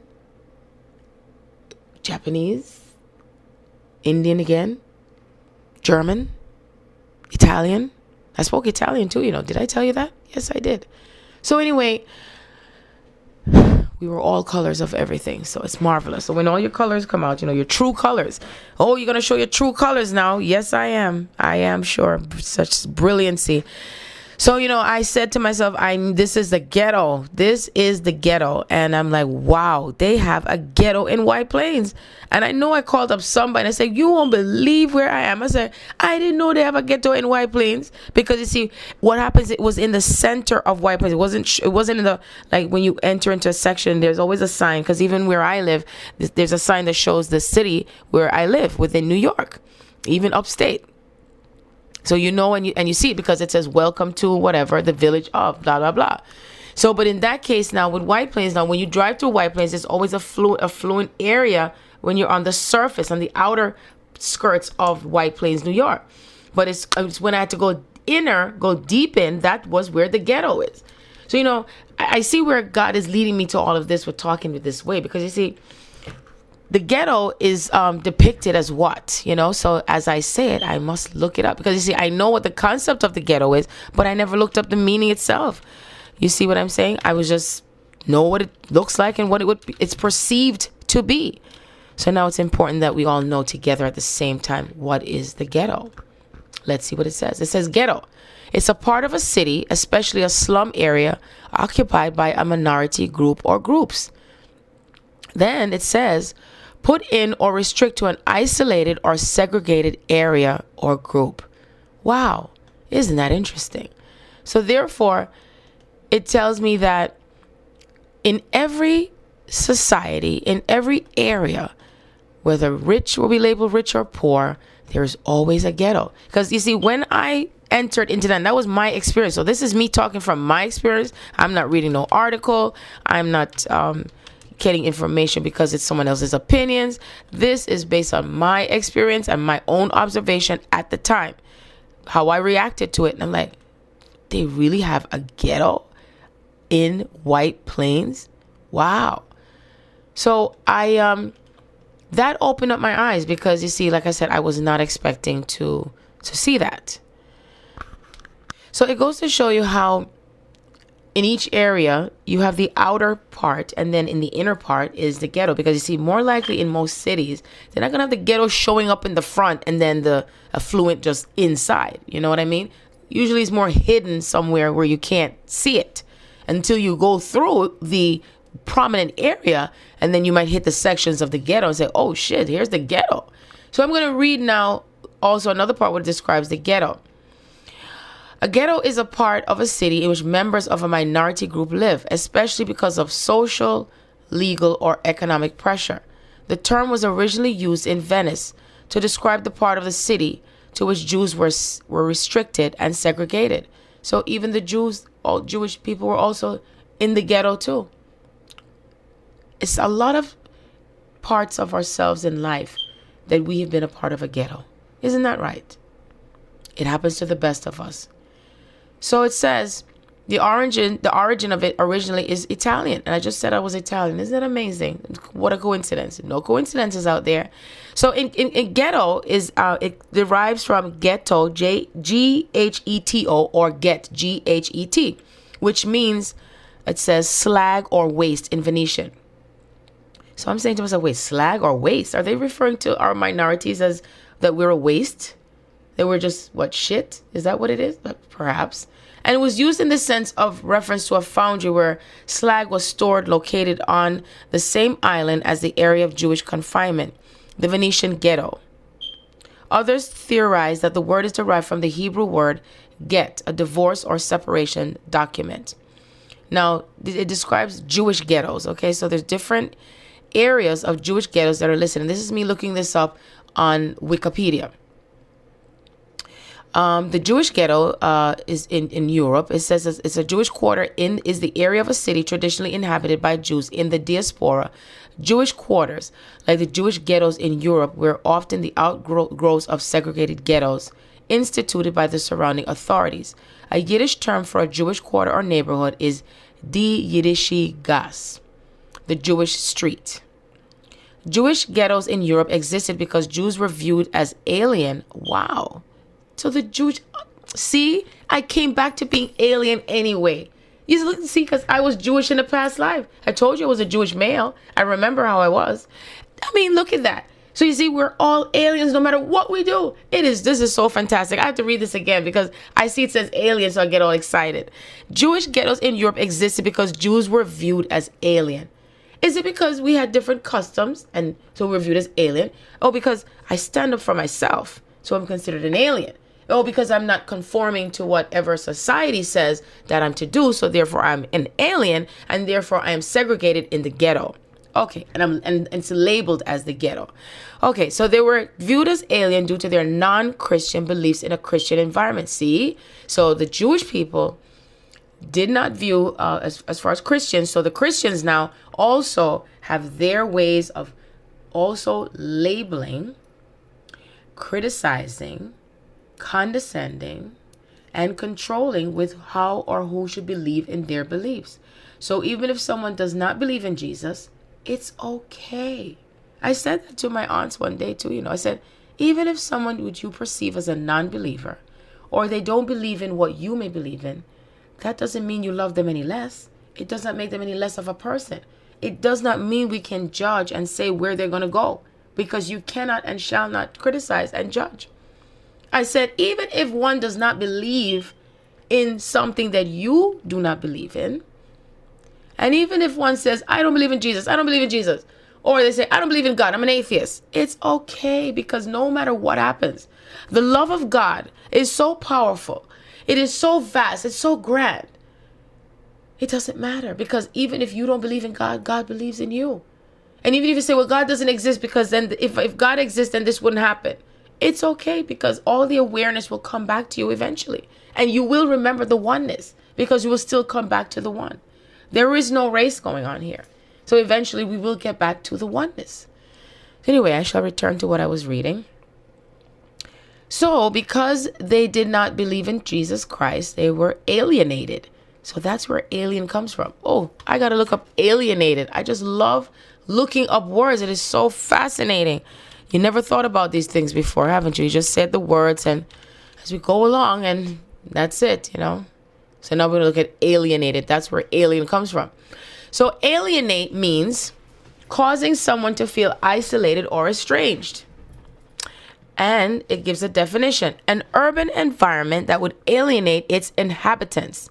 So when I think of inhabitants, no wonder they came up with saying that anyone who is not from a certain country, or if they go to another country, they're considered an alien. So the United States of America, anyone who has not been born, physically born in the United States, you're considered an alien, and you're an undocumented alien.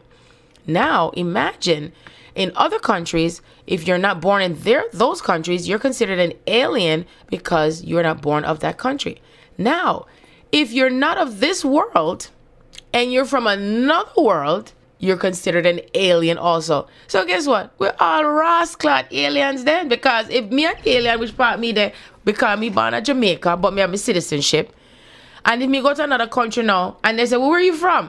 Damn, what am I going to answer now? It's like, well, I'm Jamaican, I'm Egyptian, I'm Italian, I'm German, I'm white, I'm black, I'm Spanish, what else? Oh, I was Jewish too, and I'm also an alien.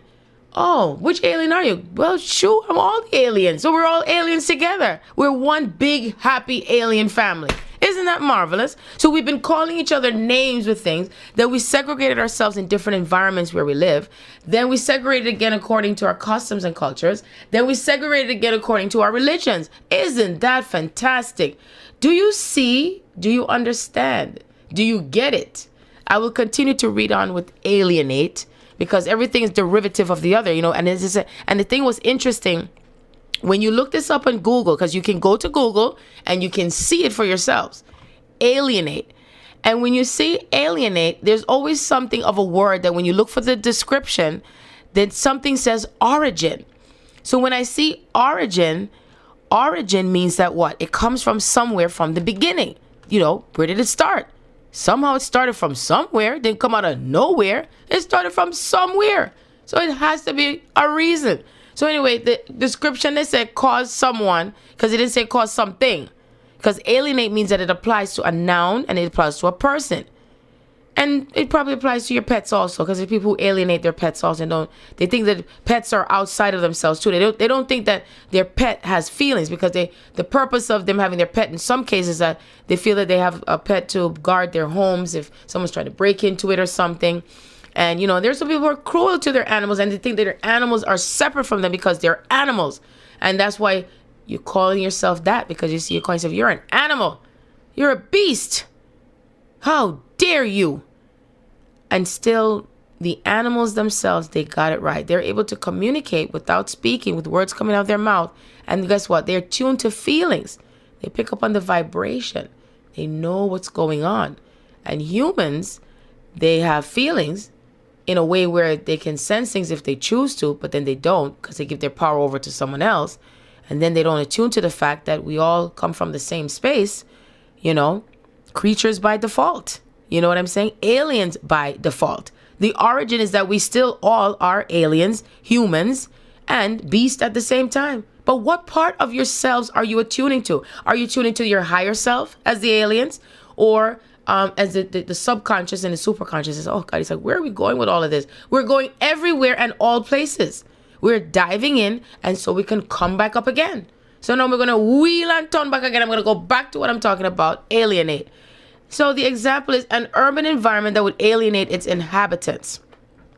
And it says synonyms: estrange, divide, distance means put at a distance, isolate, cut off. Now, when I see all those definitions, that sure don't sound like when you're plugging in the outlet and trying to connect to divine source or connect to one another, right? We alienate ourselves. Now, There's also something alienate that's described as far as the law. Transfer ownership of property rights to another person or group. And the synonyms is estrange, again, divide, distance, put at a distance, isolate, cut off. And also it says there's a full definition. Isn't that marvelous? Even with words, there's a full meaning of the word also, because I guess when I looked up alienate, it was just on the surface. So now when we go deep and fill it up now, it says, this is from the Merriam Dictionary, it says full definition of alienate.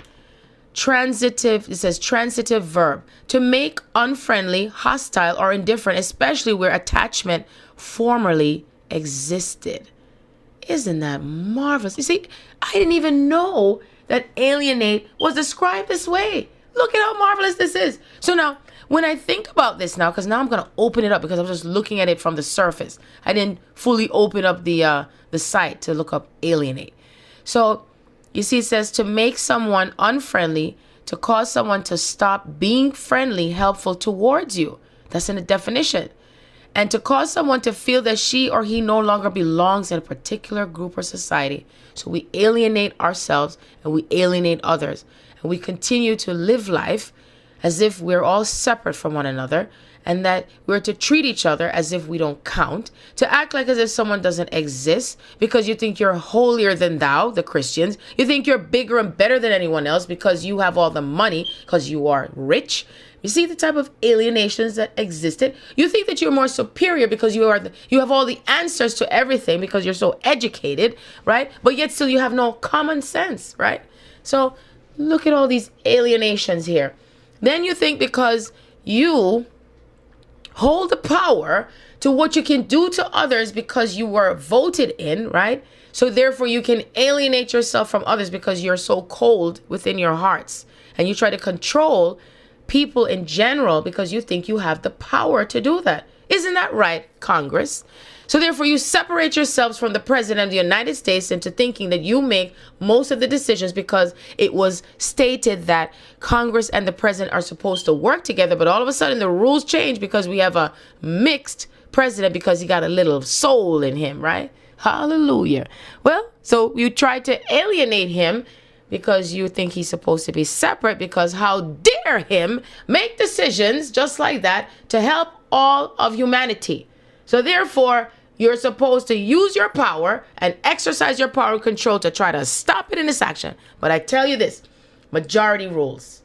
The energy of that which is that we are tired and fed up of the nonsense and the bullshit. So therefore, bullshit shall no longer exist. And therefore, that is to return to us for what is true, and the truth shall set us free. Isn't that what you said in the what was invented or created in one of your things? You know, I really never really get too much into that much of history of a lot of things because I guess my spirit just kind of felt like, it's just all made up bullshit. You know, anything that's not true to me too much, I just never really bothered with it. It wasn't too exciting for me. But I know something that feels exciting to me, I get all into it. You know what I mean? But it doesn't mean that I'm not aware of it, just that I didn't just go too deep into it because I just didn't give a shit. Because you know why? Because it just felt false. That's why. That's just the way I am. I just get right to it. And you say, well, why do you have to say bullshit? Because that's what it is. Bullshit. You want me to look up bullshit also so I get to the definition of bullshit? I don't need to do that. Let's stay to the positive side of things. So alienate, to make unfriendly, hostile, or indifferent, especially where attachment formerly existed.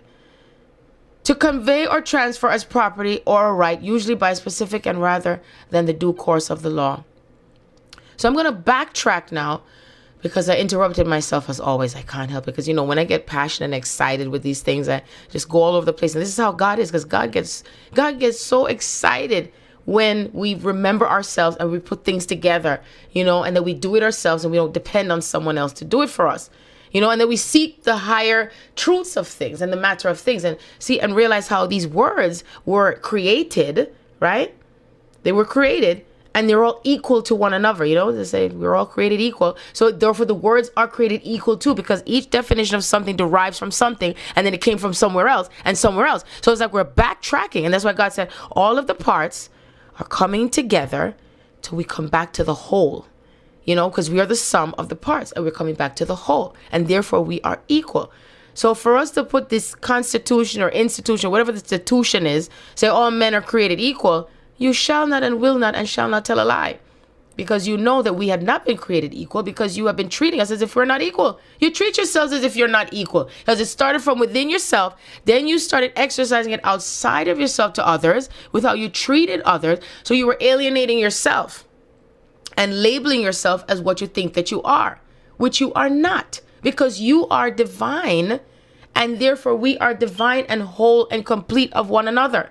You see? So now I'm going to go back to that definition I read of alienate, the fullness. That's what it said.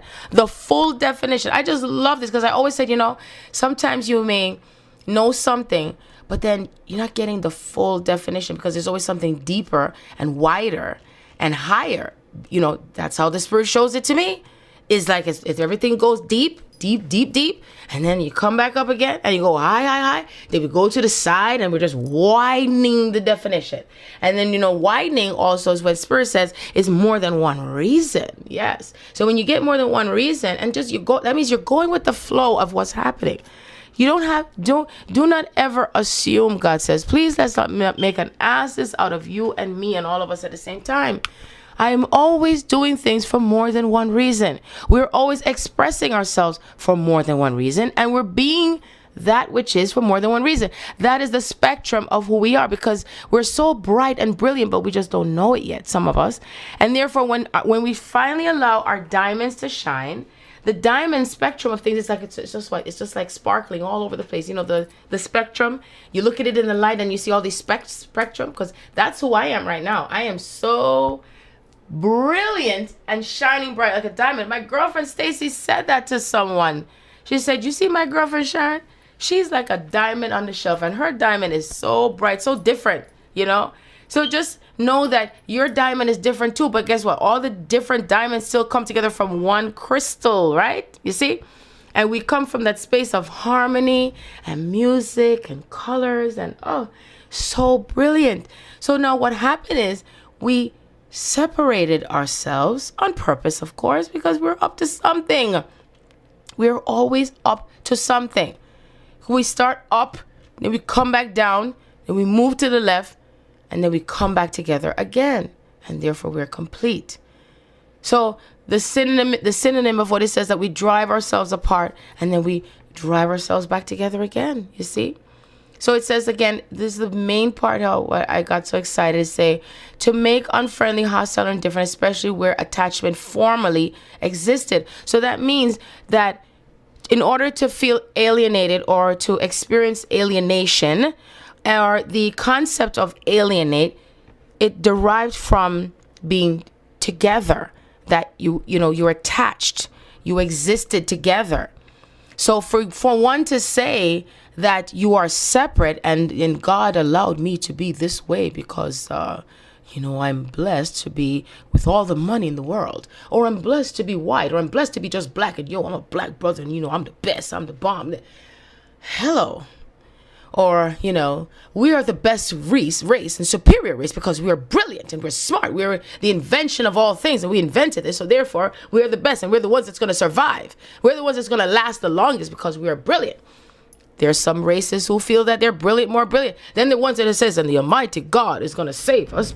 And we're the only ones that's going to be saved because we're the one that's living as true Christians, That's why we call ourselves the true what? The true what? How can you possibly say you're the true what? You're not even looking into the truth of yourselves and the truth of the matter, much less. You're only on the surface. You're not even gone deep as yet. You think you have, but you have not. Because if that was the case, you'd be really in full attainment of joy, not half and half. Okay? Not half and half. I'm not talking the coffee creamer either. You're half of one thing and you separate yourself from the other half, and therefore you shall come back to the whole, because you see, that's where the pain comes in. There's always something missing. That's what the young lady that I met yesterday, she says there's always something missing. Day before yesterday. Something's always missing. I told her, I said, yes, something's always missing. There's always something missing. And even if you try to avoid what is missing, it's going to still come back right into your face. You see? So therefore, there lies alienate. So now I'm going to go back to what I was looking at before, the ghetto. because it says it's a derivative of alienations, and being an alien. So that means every single one of us is an alien. So now Africa, they have their own alienation also. Blacks among blacks. Can you imagine there's something called white blacks? That's what Spirit says. They're white blacks. And then there's black blacks. There's blue blacks. Yellow blacks. What is that? Mixture. We're mixed. We're mixed. We're all mixed up inside. We don't even know what to call ourselves. It's so confusing, isn't it? Well, guess what? You caused the confusion. But it's okay, because each cause, there's an effect. So therefore, we shall move forward to this cause and effect of who we are as aliens, and separating ourselves from alien to the country we're from, to the cultures that we have, to the foods that we create, to the dance and the music is separated. It's all separated, but guess what? They're all coming together again, and now we're combining ourselves as one unanimous, united culture. Isn't that marvelous? So Africa has their own, and it says there's a walled Jewish quarter of a city in Morocco, and it's an analog of the European ghetto. Jewish populations were confined to milias in Morocco beginning from the 15th century, and especially since the early 19th century. It says in cities, and then the thing is, when they're alienating, the best way that human beings, when they create alienations, is they build up walls, just like in, where is it? Is it Germany or one of them places where they have these walls? No, sorry, excuse me, not Germany, sorry. I meant to say Russia. Russia, they build up these walls and all these walls, and then the walls break down or whatever. They're still fighting among themselves, Imagine there's even within, just like black communities, I said, and you have the Russian areas, they fight even among themselves too. It's just so awesome how we all just separate ourselves even within ourselves. I did say that, didn't I? I said we separate ourselves within ourselves. Even within our own families, we think that because you have a friend and they've been a part of your life, you still don't want to call them represent them as your family, because you think they're separate because they're not blood related. Yet still, there's those who are blood related, and they separate themselves by saying who looks better than the other because one is lighter skin or darker skin. So there's another alienation right there. Then there's another alienation because one family member got married and had kids, but she's living in hell. And then there's one who's not married and has kids, and she's happier. But she's committed sin because has children and not married, so therefore you alienate her and says that she is an adulteress or something, whatever the name that you label, you Christians, and say that, oh, she had a child out of wedlock. That's it, wedlockness. Yes, wedlockness. Yes. Then you have the ones that they alienate them because they choose to not have a child that they are pregnant from and have an abortion. So you alienate them too and say they are murderers. So there's more labeling again that comes from the religion aspect of things. Then if one does not conform to the religion within the family and they decide to seek their own truth and to seek their highestness of joy and revelations, you say that they're blaspheming. So you separate them and call them blasphemers, and you kill and murder them, even if they're speaking of truth and peacefulness, and say, I have a message to give you. Bam, you kill them after rotted just because they have a message, because the message is not what you want to hear. So because you don't want to hear it, you can't tell them you love them, because it is a condition placed unless they say what you want to hear. And therefore, you have no love for them. You see? Because you are expecting them. There's an expectation. Every time there's an expectation of something, you know what happens? There's some type of disappointment. And the disappointment is not the one who's expecting. No, actually, it is. The one who you're expecting from, that is thinks that you're expecting them to do something, they're not disappointed. It's the ones who are expecting, they're the ones who become disappointed. Because you know what? You're going to keep expecting and expecting. And then if the person doesn't conform to what you're expecting them to do, and then you feel that you have no power over them because they're not going along with what you say. So you either kill them, chop off their heads, burn them at stakes, stab them, poison them, all manners of evils. And when you look at evils or evil, actually when you turn it around, it's live. But they shall live, because you can burn the body, stab it up and everything like that. But guess what? You still cannot destroy who that person is, you fools. You're foolish. I'm not going to look up what foolish is. You look it up yourselves, you fools. You don't want to take the time to understand. You want to dictate, right? And declare who somebody should be, how they should feel, what they should do, where they should go, who they should marry, how many kids they should have, how much money they make if they don't make it.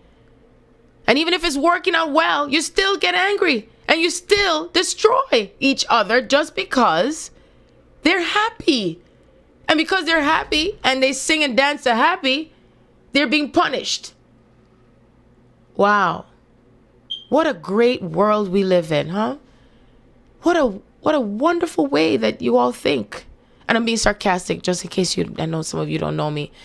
You know, maybe you do by now. I mean, I've been talking for almost, 700 hours, I think it is, when I'm being sarcastic. And I'm being sarcastic because I hope I stopped you in your tracks, because I have to make this as interesting and exciting as it is. Because, you know, when I look at the human behavior and when I see it and I'm experiencing it, I'm feeling it, and I'm experiencing it because I'm the one that's being it, is because I'm experiencing it because I'm living among it, you know, and I'm interacting with it, you know. So therefore, I shall make sure I clarify myself, because I don't want to be verified as being an alienated person because I alienate somebody else because of how they think and feel. No, I allow people to be who they are. I really do. And I'm not judgmental. I tell you that from now. I, Sharon Andrea, I am not a judgmental person. That's why I'm happy and I'm joyful that I have friends who can definitely vouch to who I am and talk about my personality. And the one thing they say, Sharon, I could be myself with you. I said, of course you can. You can sing and praise and sing hallelujah and cuss all you want, because you're letting out how you feel and you're being your true self. If you want to be quiet, you can be quiet. If you want to be sad, you can be sad, but you're not going to stay there that long. I understand you get to that place because you need to talk out how you feel, but I can tell you we're going to shift it back in another way. And that is who I am. You see? And that's why I choose and I live freely within myself, because I'm being truthful about myself. And I've been who I am, how I am all the time, even before I knew who I am. Isn't that amazing? I went back and looked at conversations I had last year, back in October, November, with someone that I was interacting with. And when I look back and I saw what I wrote, I was laughing with myself. And that's why I said it's so good when you keep records of what you say, what you write, what you do. And you're not judging, you're making an observation. See, I see something on my phone that says intelligence beats size. See, that's spirit telling me I'm on track here. And therefore I'm just well within myself, because I read, this was yesterday. I was reading something that I wrote, and I'm there reading it to my girlfriend, and we're laughing. She said, Sharon, you are something else. I said, I know. I even said it to myself. I said, Sharon, you are something else. How is it? You just come up with these lyrics. I just find ways you're just going to laugh. You're just going to laugh no matter what. There's just always something that comes out of my mouth, and I'm so witty. That's the thing when I think about being witty. That I will look up, because I always said, I'm so witty. What does it mean though? I just want to make sure I talk about positive things too, because we can talk about ourselves as who we are with the not so good things, but then we can talk about the things that are wonderful too. Witty. It says showing or characterized by quick and inventive verbal humor. That's who I am. I am so witty. And I know that I've said it, and that's who I am. So I am so thankful for my wittiness and crafty with whatever I say. And it's always perfect for each person that I'm talking to or I'm interacting with. And therefore, because some people say to me, they say, you need to go up and do stand-up comedy. I'm saying, nah, I don't think so. I said, because, when the jokes come through with me, it's because it pertains to that person at that moment. So what might be funny to one person may not be funny to the other, because they won't even know what I'm talking about. But at the moment that I am talking to the person and they're experiencing it and all that stuff, and I come up with what I say, it is extremely humorous for them and for me, because it's at that moment. Or if I dive into something I said to someone in the past. So that's why I said, for me to go up and do stand-up now, because that means I got to concentrate on what I'm saying and I'm studying it, and now it comes natural for me. I don't like to feel like I put on a show because I'm memorizing it. And for some people, they say, well, you could still do that when you are a comedian. But I'd rather be a comedian by my natural wittiness that comes through in any given moment. So that's how I look at it. So I'm very happy to share that part of my personality. And therefore, we're going to go back to the ghetto. The ghetto. I grew up in the Bronx, where definitely there was a depiction of the ghetto. And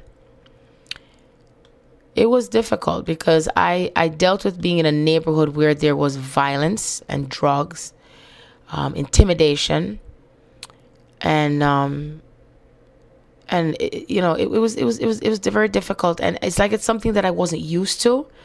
And even when I think about how brave I am, because I'm gonna say was, because I still am, is I was dealing with people who were dealing with all manners of evil, with how they were beating up my neighbors and everything to keep their car open because he wanted to sell drugs, and they would threaten me and slash my tires and everything, and I had no fear. I didn't give one flying you know what, because all I knew is I stood up for myself, and as a female, and I didn't think twice about it. I didn't focus on anything that they would try to hurt me or anything. So they tried to hurt my car, like, ooh, my car is going to be so sad because you slashed my tires. And I still stood my ground. And if I had to do it all over again, I would still stand my ground. And I said, I should be able to come home from work and park my vehicle wherever I want to, and nobody should tell me where I should park because they want to be controlling. So either way, I remember the ghetto with the streets being filthy, and it was so depressing, very depressing. And I remember even further when I worked in Harlem, and I used to be like, okay, I'm going to work and I'm coming back home. And no offense to Harlem, but there is no way under the planet, the moon, and the stars that I would ever live in Harlem. It could be all the tea in China, because the energy level was low, the consciousness was low, and I was like, it's like I go to work and I couldn't wait to go back up and climb, like going further up. It's like everything in me, I got to go further up. But you see, I had to still be in the midst of that because I had to experience what it was like to be in the ghetto. So not only did I work in near the ghetto, I lived in another ghetto. I was in the Bronx ghetto living, then go to work in the ghetto living. So I knew I was sad within myself because something didn't feel right. I knew that I needed to live where the streets are clean, there's peaceful quiet. I wouldn't have to see all this violence and drug dealings going on, and young people and what they're doing to themselves. And I was still young that time. So, and still it was so, and then I wanted my children growing up where I didn't have to be running in my house and thinking if any gunshot's going to go through my window, and I told my mom that time, I said, Mom, we need to get out of this neighborhood. But eventually we didn't even have to get out of the neighborhood because every single one of those drug dealers got killed and they died. And it's not like I wish that to happen, but it's so sad to know, like, the mothers in the neighborhood, they, I have to say, they allowed their children to proceed with how they were living their life. I remember there was one family member that they abandoned their house because they couldn't handle their son anymore. And he was such a pleasant guy, but he got so caught up and so much involved with the that drug dealer, and he just couldn't find his way, and eventually he got killed. And it was so sad and so depressing. Handsome young man, and he was just dealing with a DE, I could say, because that guy that was the main one, he reminded me of Gremlins, and he was just a evil, just as I said, evil, total evil. And yet still, no matter how evil he was, my spirit just had a way with him. If you ever dare try to intimidate me, because and he had guns and everything, he could have shot me anytime, but my spirit just said it would not happen. I was protected either way. And I had the dream that one day I saw the mothers, bawling on the streets, and I told my mom about the dream, and she said I dreamt the same thing too. And that's exactly what happened. And the main one, he got killed. And he used to beat up them Africans, beat them up. And I used to call the police all the time. I couldn't give one rat's ass, even though I knew they knew I was one calling, and I didn't give a shit. I just called because I said I have to stand up and say something. I could not just sit back and watch that happen over and over again. It was very sad to see that. So that's why I knew I had to get out of that ghetto. It was just awful. But I had to still go through that experience because, you know what? I can relate. I can relate to those who say, I had no choice. This is where I had to be. So in some cases, there are choices where one says, this is the best I can do because of what I can afford. And therefore, sometimes it could be a reason for that. But just know that everything in life is temporary, because I look at myself and where I am. I'm not in the ghetto. No, I may be going through some difficulties, but I'm not in the ghetto, and I'm still happy within myself because I'm still up high on the mountain. And it wasn't easy to get here. But all that matters is I followed my yellow brick road. I sure did. I didn't even get to Dorothy yet. I will be getting to the children part sooner than later. And I still followed my yellow brick road. And I didn't go by the appearances of things. And I'm still here. So I'm going to read something else that is talked about with wittiness. You see, I'm coming back again to something that is playful. Now it says here, witty is being clever and funny, making funny quips off the top of your head. Witty people are clever and cool. Hang out with them. Yeah, that's true, because I tell you, I am so witty. A lot of times people just enjoy being around my company. That's all I can say.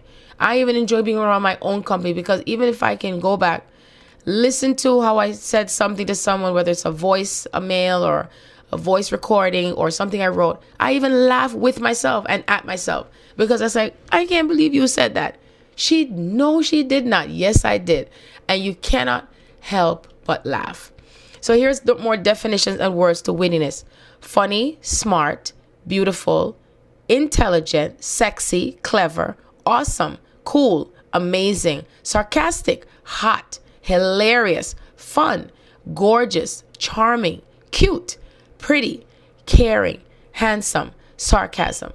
Now, I can tell you this honestly, these are definitely definitions of who I am. And I didn't know that this is related to being witty. So you see, I'm true to myself with who I am. There is no other part of myself that could possibly say that I am not any of these things, because this is how I'm described. I'm even taking screenshots of how I'm described by strangers as everything I said here. Now, there's some that may not be able to say I'm hilarious because they didn't experience being around me, joking with them around them. So therefore, they can't attain to that. So the ones who can say definitely hilarious are my close friends and family. Charming, of course, is the male part of myself. That's charming, and also the physical male of myself. I'm pretty sure he's very charming. And then pretty, usually they say pretty is what's described with a female, but guess what? There's guys who are pretty too. Hey, you're pretty awesome, and you are pretty. You are handsome. So they refer me as handsome too. Hey, women are considered called handsome as well. Why not? It doesn't have to relate to just being. Why do we have to separate it and say this applies to a female or a male? No. There are quite a lot of females I've met that are quite handsome. Then sarcasm. I didn't know sarcastic and being sarcastic is. I remember. Did I read to you what I posted to Facebook? I think I did, and it was just last week. So you see, it was meant to be for me to go back into diving back into being witty, because shows again I'm on track, because I found this thing that I had before to do it witty, and I posted it on Facebook. See, and it says sarcasm is just another free service that I offer. And the hashtags that I wrote this, I posted to Instagram and went to Facebook and Twitter. My kids know this about me, and they can't tell sometimes if I'm being sarcastic or if I mean what I said. Eventually, I give them time to figure it out. I was like, oh, well, how well do you know yourself? You see? So I even wrote how well I know myself as being sarcastic. I'm not going to hide that. So my hashtag is sarcasm. This is me. Hashtag free service. Hashtag all the time. Hashtag family guy. Hashtag Brian Griffin. So, see? I said who I am, and here it goes describing this is who I am. So you see? Look into yourselves and see who you are and bring yourselves out. And when you do that, oh my God, it's like you shine even more, and you feel this shiningness come from within you, and it is just expressing outside of you. It is so marvelous that even, I told you, I was talking to my friend Jackie. She didn't see me, but she felt it. She said, oh my gosh, I feel such a vibrancy, is something more within you that's showing up, and it's like your energy, everything. I said, yes. I said, that is what is happening. I said, because I'm being described that way.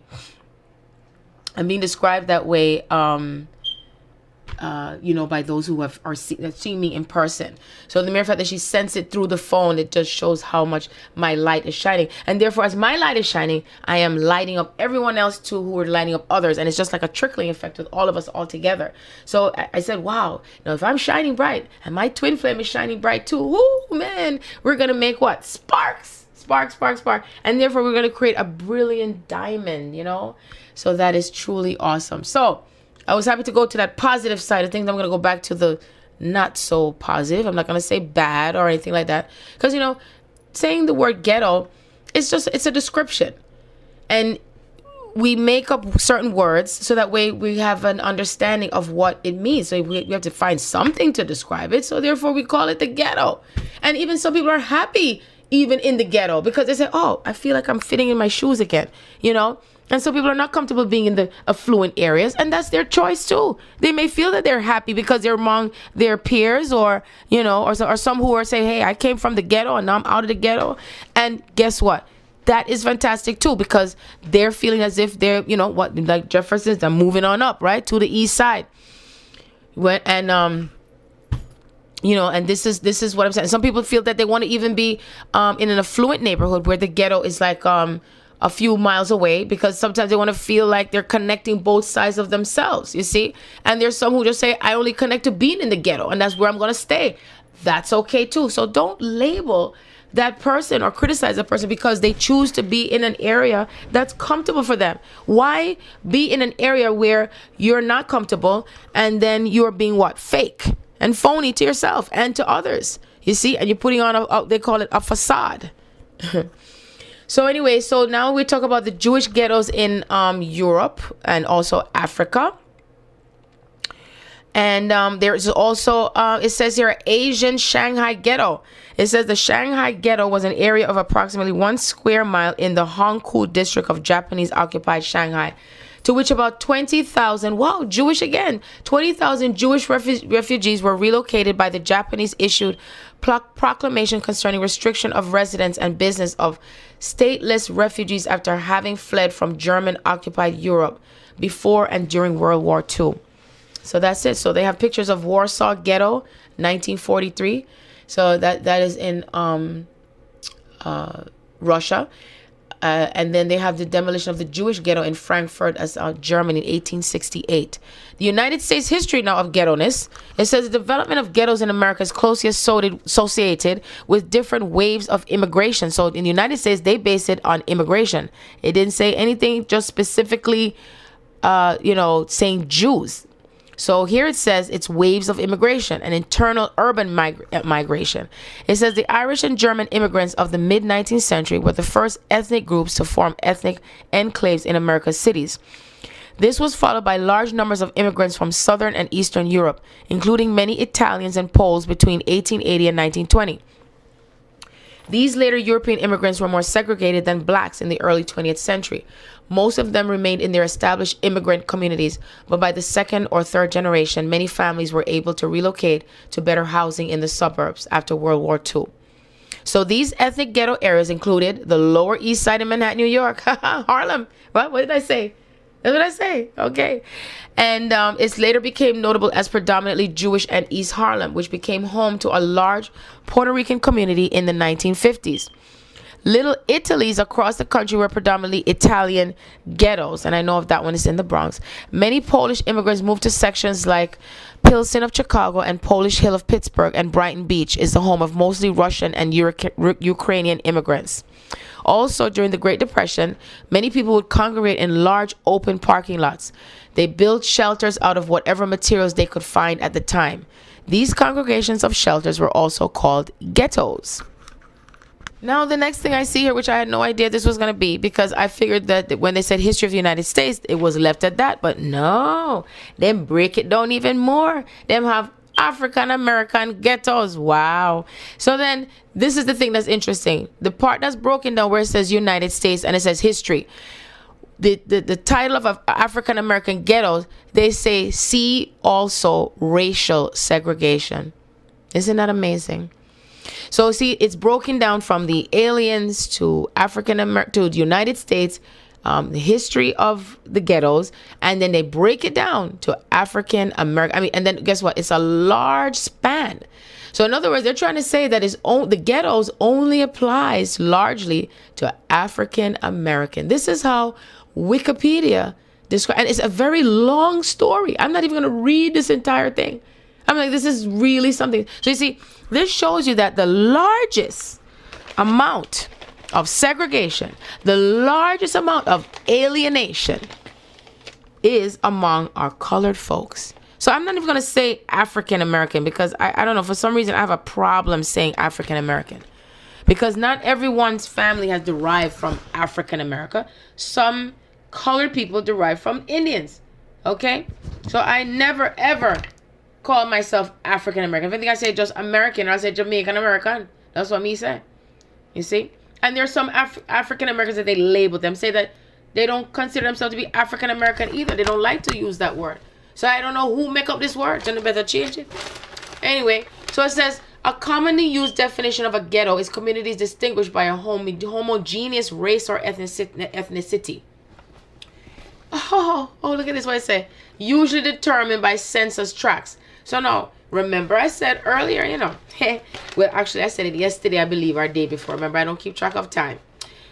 And you remember when I said how the census changed, how the census now where our fellow, as they call African American colored people, mixed colored, white, black, or Spanish black, or Italian black, or Italian Jamaican, or whatever you want to call it, that we are the majority. Because as long as you have 10% black in you're black, okay? I know you're wondering, why is she speaking Portuguese? Because, when I get all excited, and that's when one of my other true language come out. Because the true language I have, my two true language is the Chinese and the Patois, the Jamaican. So therefore I shall be this way.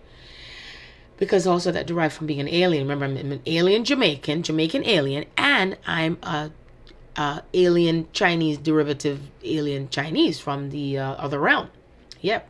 So it says usually determined by census tract. So that means Wikipedia going to have to change something now. That means they have to go and put white or Caucasian American ghetto, because guess what? We are the majority now. So therefore them can't say that we are distinguished as being this no longer. That's right, because we're mixing and blending even more than before. Isn't that amazing? So I know what you're saying. How dare me? Oh, too bad. You'll be all right. Okay, it is what it is. You know what I'm saying? You can't run, but you can't hide. So therefore, all ghettos that are considered to be African American ghettos, as they label it here, shall no longer be called ghettos. We shall be called of the affluent society now. Yes, indeed. How marvelous is that? It says, additionally, a key feature that developed throughout the post-industrial era and continues to symbolize the demographics of American ghettos is the prevalence of poverty. So, as long as you're in poverty, you're in the ghetto. So, wow, that's kind of confusing, because considering right now as we speak, I have less than $400 in the bank. I have an unsurmountable amount of bills that still have to be paid and still no money to take care of it. What else? I'm in a house that is totally sold off, okay? But I'm not in the ghetto. So how do you relabel that then? Can you answer that question for me, somebody? Anybody? Oh, you all can't answer me because you're only listening to this. You can't respond. So you can respond any way you like to, once it gets to paper or whatever it is. But isn't that interesting? You see how we label things, but then, it was interesting why I say this too, where God has me going with this, because when I met with this lady who's an accountant, and she kept asking me, well, are you in the house and how you do this? And I said, it's very complicated. It's nothing I can explain. So she asked me the question another way, and I went back to her saying again, I said, well, it's this way. But she said, but then how come it's not that? I said, because my situation. So she tried again one more time, and finally she let go. And I said, something? I guess I have to understand that sometimes in life, there are certain things that may have been a certain way, but there's times when things just happen to just be another way all of a sudden. And there is nothing that is written in history to explain it, because it is something new. So therefore, I know my life is of a complete newness with my experience that maybe no man or woman has ever ventured. I accept that, because even when I said, Dad, this is crazy. I must be crazy. But then God said, must be crazy to what? Be out of our mind to know who we are. So here I am. So therefore, I shall not say I'm in the ghetto, because I'm in a beautiful area where I am. Absolutely beautiful. The birds are singing. The grass is growing, sun is shining. Not right now yet. It's 6:16, but it is starting to, daylight is starting to break, though. That's for sure. So therefore you're gonna have to change this again too in Wikipedia. Oh, Wikipedia, oh, you're gonna have to change a lot of stuff in here. Pity, pity, pity. So it says poverty constitutes a separation of ghettos from other suburbanized or private neighborhoods.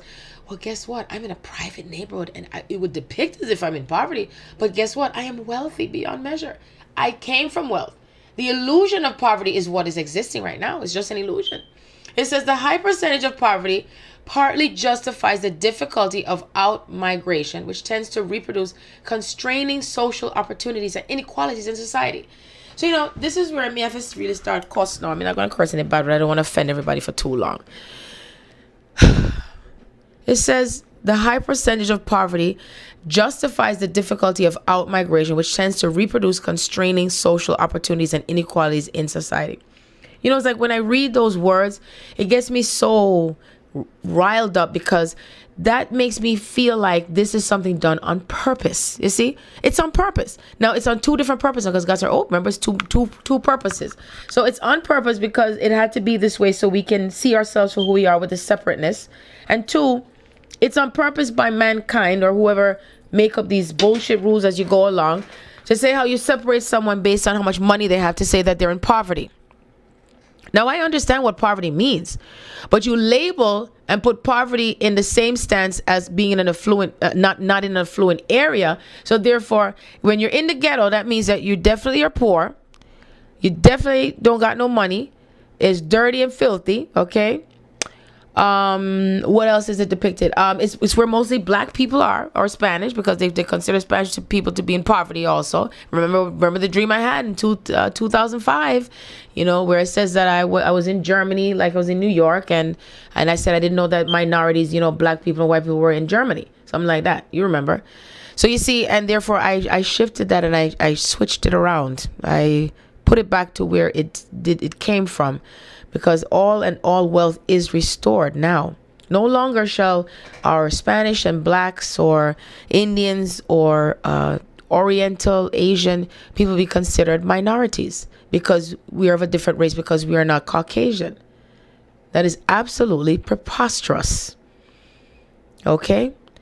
So, the rest of what it says, briefly, it says urban areas in the U.S. can often be classified. See, look at this. See, I didn't even know this was going to come up, as black or white. You see, if you're black, then you are whack, I guess, what? Or you are poor or poverty, or you are a crime person, whatever it is, the labels, And if you're white, then what? You're right? Oh, I guess so. You're white, you're right, you're black, you're whack. Okay, I just made that up. I didn't even know if it really existed. So, and I can still say it what I want to say. Because guess what? I'm black and I'm white. You know what I'm saying? I'm both. That's right. You can't tell me whether I'm black or white because I don't look white to you. But I'm white too. Everything. You hear me tell us everything. Everything on all things. You see? Look at President Obama. The damn country is so confused because the man black and white. Right? They want to say, oh, damn, he is white, but shit, he's black. But damn, he can't. Oh, I just love the way how God does things. You see, he mixed it up. He said, Obama, I'm going to make you black and white, so we're going to represent. You see? I'm going to represent.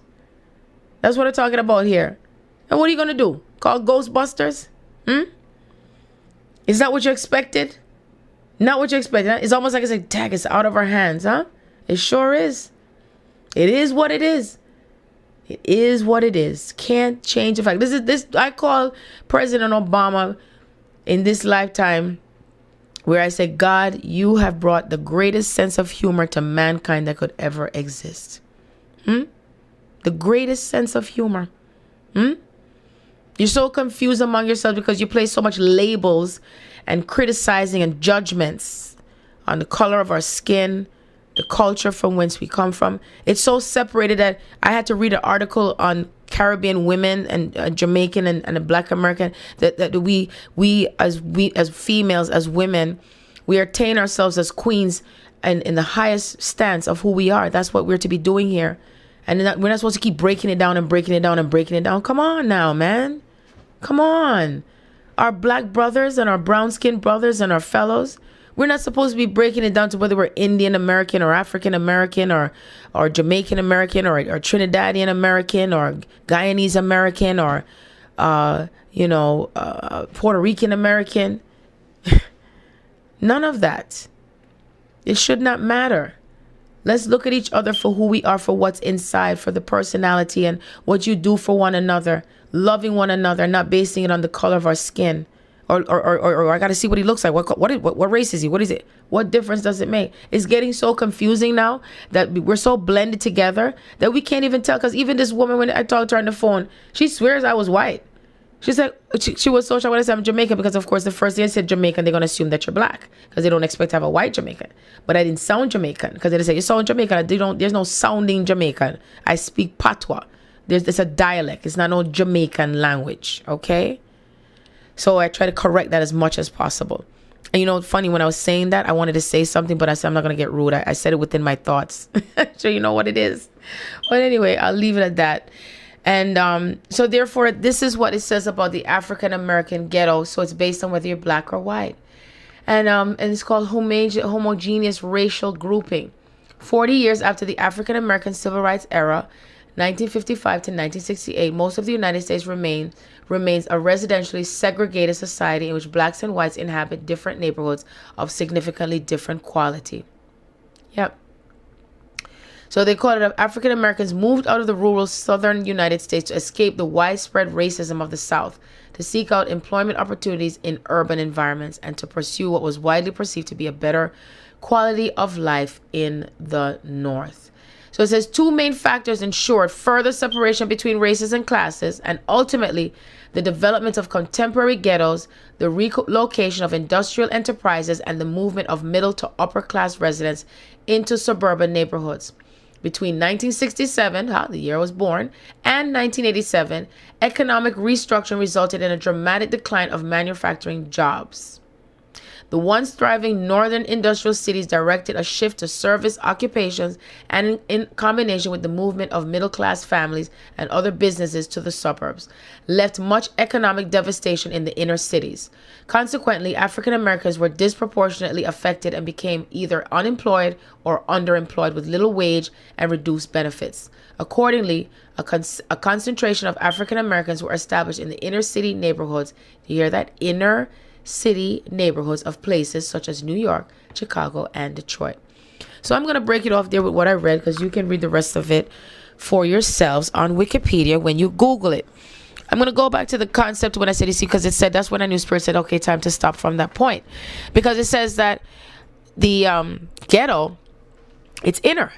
And I told you when I was going in certain neighborhoods to pick up these cable boxes, and I went to White Plains, New York, I had no idea that there was a ghetto White Plains, but it was not on the outer part, because whenever I drove around White Plains, it was on the outer part of White Plains.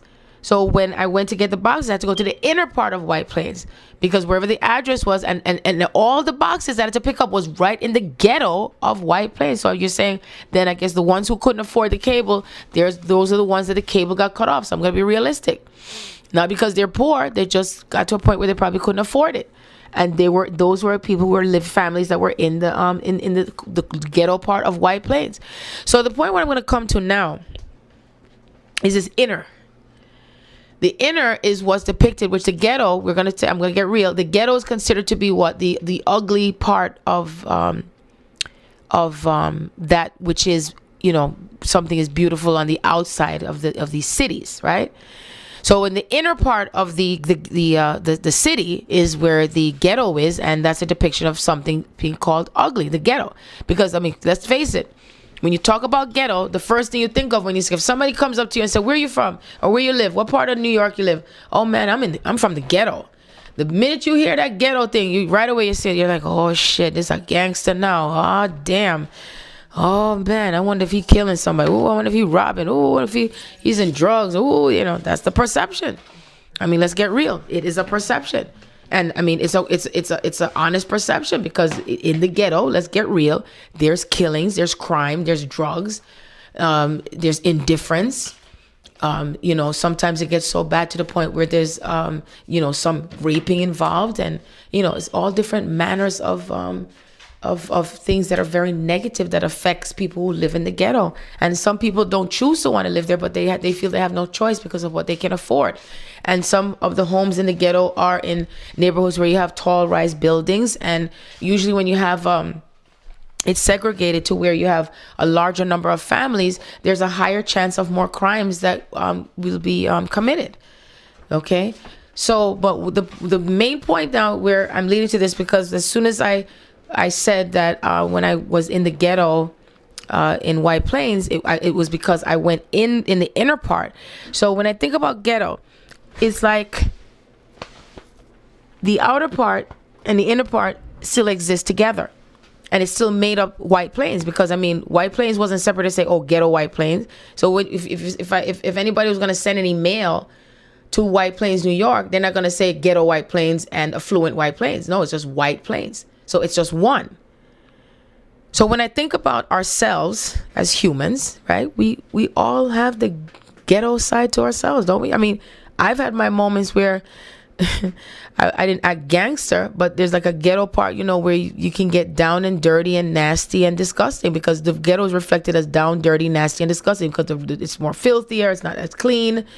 It looks like you come from a pigsty sometimes, and my skin crawls when I see it sometimes. Like, oh my God, you know, that's what the ghetto is depicted. I mean, let's get real. That's what it is. Okay. And everything is all crowded up together in one. There's no space, you know. People on the sidewalk, they're smoking, drinking, you know, gambling. Sometimes that's what you see in the ghetto. People beating up each other and fighting and all that stuff. All those marvelous things. So what I'm saying is that how interesting how one is, it's reflected in the outer, because you see the ghetto is who we are, and also the affluent side to ourselves is who we are. But we choose what part of existence that we want to be with that, within our consciousness. So whatever it is that we are developing within our consciousness, we're not even realizing that this part of ourselves is developed on the outside of ourselves in these neighborhoods. So these neighborhoods is a reflection of who we are. So, but if you clean up the ghetto, right, and you make it look nice, and you start to change and shift your consciousness, that, hey, you know, let's band together, let's work together to make it look as affluent as the affluent parts of White Plains. Therefore, it shall be a complete White Plains that is looking wonderful again, and therefore shall not be labeled the ghetto. So it comes back to the same thing to do with yourselves. We all have that ghetto side to ourselves and the not so ghetto side. No, I don't have to get ghetto, but I know that it could come out if I wanted to, but I choose not to. So it's just a side to the darker side of things. You know, there's a darker side to life. Every single aspect of anything, there's always a good and a not so good, and we label it as bad. But if we clean up ourselves, or we work through ourselves and we sift through things, then what? We shall become affluent within ourselves, right? And therefore we create affluent neighborhoods all around. There'll be a balance. And we can sip on some wine and juice and say, oh, you remember those days? Yeah, man, I remember. We used to go and do this, and we used to have to go in the toilet pit, and no running water and this and that, you know, like we're in the ghetto, you know. I know what it's like when I had to get pennies out of the penny jar, and it may have seemed ghetto-like, but I wasn't in the ghetto still. I was not. I still was reflecting more of my outer self of being shining, you know, and therefore my inner was shining as well, more than it wasn't. It wasn't dull. So I was holding that fort within myself, knowing that even though it may appear as if I'm in the ghetto, but not the ghetto as far as the outside reflecting with the filthiness all around. No, meaning that it was like the poverty and not having at times. But you see, I didn't stay there too long, because I had to keep myself above in my consciousness, not above waters now, above my consciousness, and knowing that this was just an illusion, and that I know that money was coming somehow, some way. I was always able to manifest this money to come when I needed it, but then it's not about when I needed it, but that was just coming at the right time. You see? It was coming around at the right time. And you see, because my consciousness is always that I'm to have the best, and I'm in the best, therefore I receive the best. Everywhere that I have lived, except when I was living in that part of the Bronx where there was all these shootings and stuff, I was always living in an area that was at least prominent. And I never thought about how I'm going to get there. All I know is I visualize that I am not going to live, because my spirit cannot take filthiness and nastiness or things scattered all over the place and chuck up things and everything crowded. It's like my spirit cannot take us. I was surprised when my mom said that we lived in an apartment building when we first came into the States in Manhattan. And I'm saying to myself, well, I'm glad I was a baby, because I don't remember.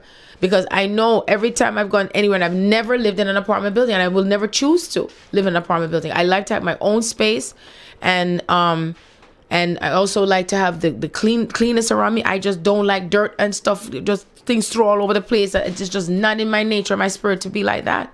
So when I see it, it's like me, my kitchen is filthy. I shall not cook or do anything until my kitchen is clean.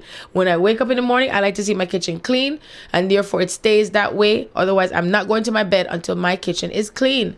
That is who I am. Or dirty dishes piled up and they say, nah, me can't do. Nope. So, but to each his own. So therefore, if I'm like that already within myself, within my home, then outside of my home, the same thing. If I see something and I see day in, day out, and nobody's picking it up, I'm like, don't you see it? Pick it up. You see, because if we keep allowing the dirt to fall and anything left out that it should be put in place somewhere, right, it'll start to accumulate. And when it accumulates, then what can happen? You can either get sick, or it starts to become embedded, this dirt, right? And then it's harder to clean, stuff like that. And isn't this the nature of what we're talking about? Because now I see where God is coming with this with me, is that the dirt and the ghetto-ness that exists within us, if you allow it to stay there. So even if that's why I said, I understand mothers and parents and families, you're in the ghetto and you said, well, this is the best I can do. All I'm saying is, just because that you're in that situation or experiencing it doesn't mean you have to stay there permanently. When you lift your head up high and you put your thought conscious into something more that you desire, and knowing that you have it, the Spirit will lead you there and you will get there. But you have to believe that for yourself. I believed it for myself, and I'm here. And I know probably even by the time this book is published, I'm probably in a higher place again. You see, because that is where I am all the time, always looking up high. Now I know why my hair was always be up in the air all the time. It's always supposed to be in the air.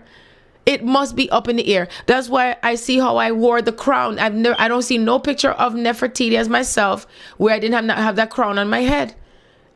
And the crown was a different crown. I mean, it's so beautiful. The blue and the gold and oh my God, it's so beautiful.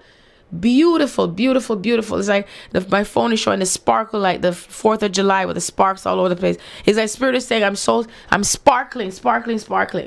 You see, I am so connected with myself, so one myself. I'm not afraid to be myself. I'm not afraid for what my mission is no longer. I'm so fully embraced. It is just the most exciting thing in the world. But we can only get there on our own.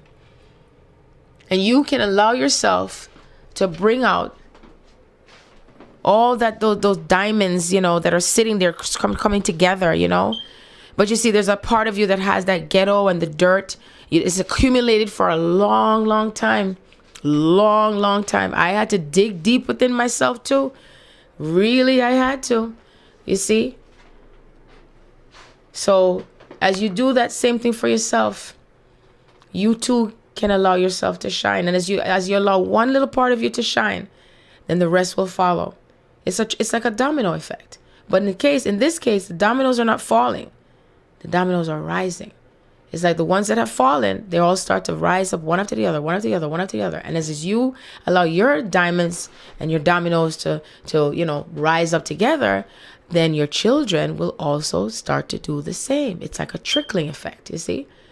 And your spouse, your husband, your king, they're doing the same thing. And everybody's just lined up together. You know what I mean? It's alternating and it's coming around and shifting and all that stuff. Marvelous.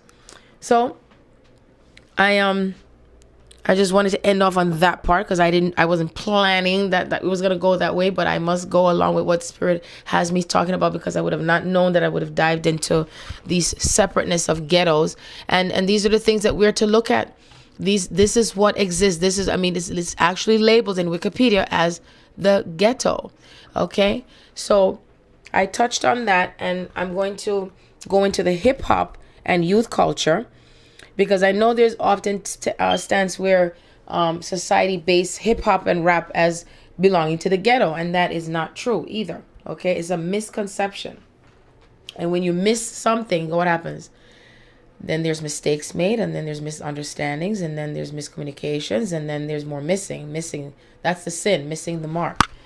Yes, indeed. And I was just really just compelled to look up the meaning of sin, because I always knew what it meant. But now I'm saying it. It says the Hebrew root for the word sin means to miss. I did say that now, didn't I? To miss it. To miss. It says the original Hebrew word for sin has been wrongly translated. Its true meaning will pleasantly surprise you. The original word sin means to miss. It doesn't mean to commit something wrong. It simply means to miss, to be absent. The Hebrew root word for the sin means to miss. That exists in a few English words. Misconduct, misbehavior. To miss means not to be there, doing something without being present there. This is the only sin and the only virtue. While you're doing something, you're fully alert. Wow. Buddha calls being rightly mindful, while Krishna calls awareness. What Kabir has called surati, to be there. That's all that is needed, nothing more. You need not change anything, and even if you try to change, you cannot. The original Hebrew word for sin is very beautiful by translating it as sin. Christians have missed the very message of Jesus. Oh, isn't that so? The original Hebrew word for sin is so totally different from your idea of sin that it will be a surprise to you. The root word means forgetfulness. It has nothing to do with what you're doing. The whole thing is whether you're doing with it conscious being or out of unconsciousness. Are you doing it with self-remembering, or have you completely forgotten yourself? An act of unconsciousness is sin. The action may look virtuous, but it cannot be. You may create a beautiful facade, a character, a certain virtuousness. You may speak the truth. You may avoid lies. You may try to be moral, and so on and so forth. But if all this is coming from unconsciousness, it is all sin. It is because of this that Jesus had a tremendously significant saying. He says, if your right eye causes you to sin, take it out and throw it away. It is much better for you to lose a part of your body than to have your whole body thrown into hell. Now, if you don't understand the real meaning of sin, you are bound to misinterpret the whole statement, and Jesus will look too harsh, too violent, saying, if your right eye causes you to sin, take it out and throw it away. Does not look like his statement. A man of profound love and compassion, he cannot say this. He cannot be so violent. But this is how Christians have interpreted him. What he means is this: whatsoever causes you to forget yourself, even if it is your right eye, that is just to emphasize the fact. It is simply a way of taking an emphasis. If your right eye causes you to forget yourself, then take it out and throw it away. He's not saying anything that has to be literally. It is a metaphor. He's saying that it is better to be blind than to be forgetful of yourself, because the blind man who remembers himself is not blind. He has the real eye. But if a man who has eyes forgets himself, what is the use of having eyes? He cannot see himself. If he cannot even see himself, what else can he see? So you see, it's the same thing. You see, we're talking about seeing. Blessed are those who have ears to hear and eyes to see. Because if you don't have the eyes to see what is in front of you, and you don't have the eyes to get the sense of what is happening here, therefore you shall miss everything. And that's where the sin lies. So I pray that for those who are still listening to me, even up until this point, that it is absolutely resonating with you, and that you too continue to be led continuously on your path, and that you have a greater understanding and a higher attainment of even more wisdom and understanding and patience, and also for you to also help others and lighting their paths. And therefore we are so blessed and honored to have such great wisdom that comes from Mother Goddess, who has risen up, and she is returned, and that everything will be held stagnant and holding Everything just holding in a holding pattern together as Father God and Mother Goddess, who is moving and making things moving forward now in the direction that is for our highest good and our highest attainment. For she is the one that hugs us and kisses us and caresses us. She's the one that also keeps us close to our hearts. She's the one that guides us into creating love and making love with one another. And that way now, as we create love and continue to be love, therefore we shall become more love, and therefore we create more love, right? And this, in the creation of love, there shall be more of giving birth to each other with a newness, a wonder and amazement, more and above and beyond that we've expected and dreamed of. And it's a new generation of births, a new generation of life. Life has returned again, and it is restored in a much brighter way. And it's not in a dull way any longer. And as we all continue to shine as diamonds and create more diamonds, oh my goodness, it's like we're going to have like a diamond field. Wow, it's just so beautiful. And it just shines out, and it's going to reflect on actual diamonds just coming forth. Because the energy, remember, we are the rocks and the stones and the crystals. So as we start to, it's like they're just going to start to form out of the ground and just come forth. This is what the Spirit is showing to me. And it is so beautiful. It's just as bright as the sun. Because guess what? You are as bright as the sun, because we're a part of that which is. As it is out, it reflects out, which who we are is the reflection of the sun, and therefore we come back to the sun to charge ourselves up again. You see? And then that energy and light that comes forth outside to and through us comes back again, and we give it back again and say, thank you. Thank you, Son. Thank you, God. Thank you, Universe. I thank all of you. And then it's like it just goes back and forth with all of us, and the appreciation we have about ourselves as one and everything, not separating. In no way or form are we separating anything no longer. So please continue to shine, marvelous children of God. Okay, now I'm going to get into hip hop and culture. I'm reading an article that was written by Carl S. Taylor, PhD, and Virgil Taylor, and this was taken from the Journal of Urban Youth Culture, which was updated on May 1st, 2014. So I would consider this to be fairly recent.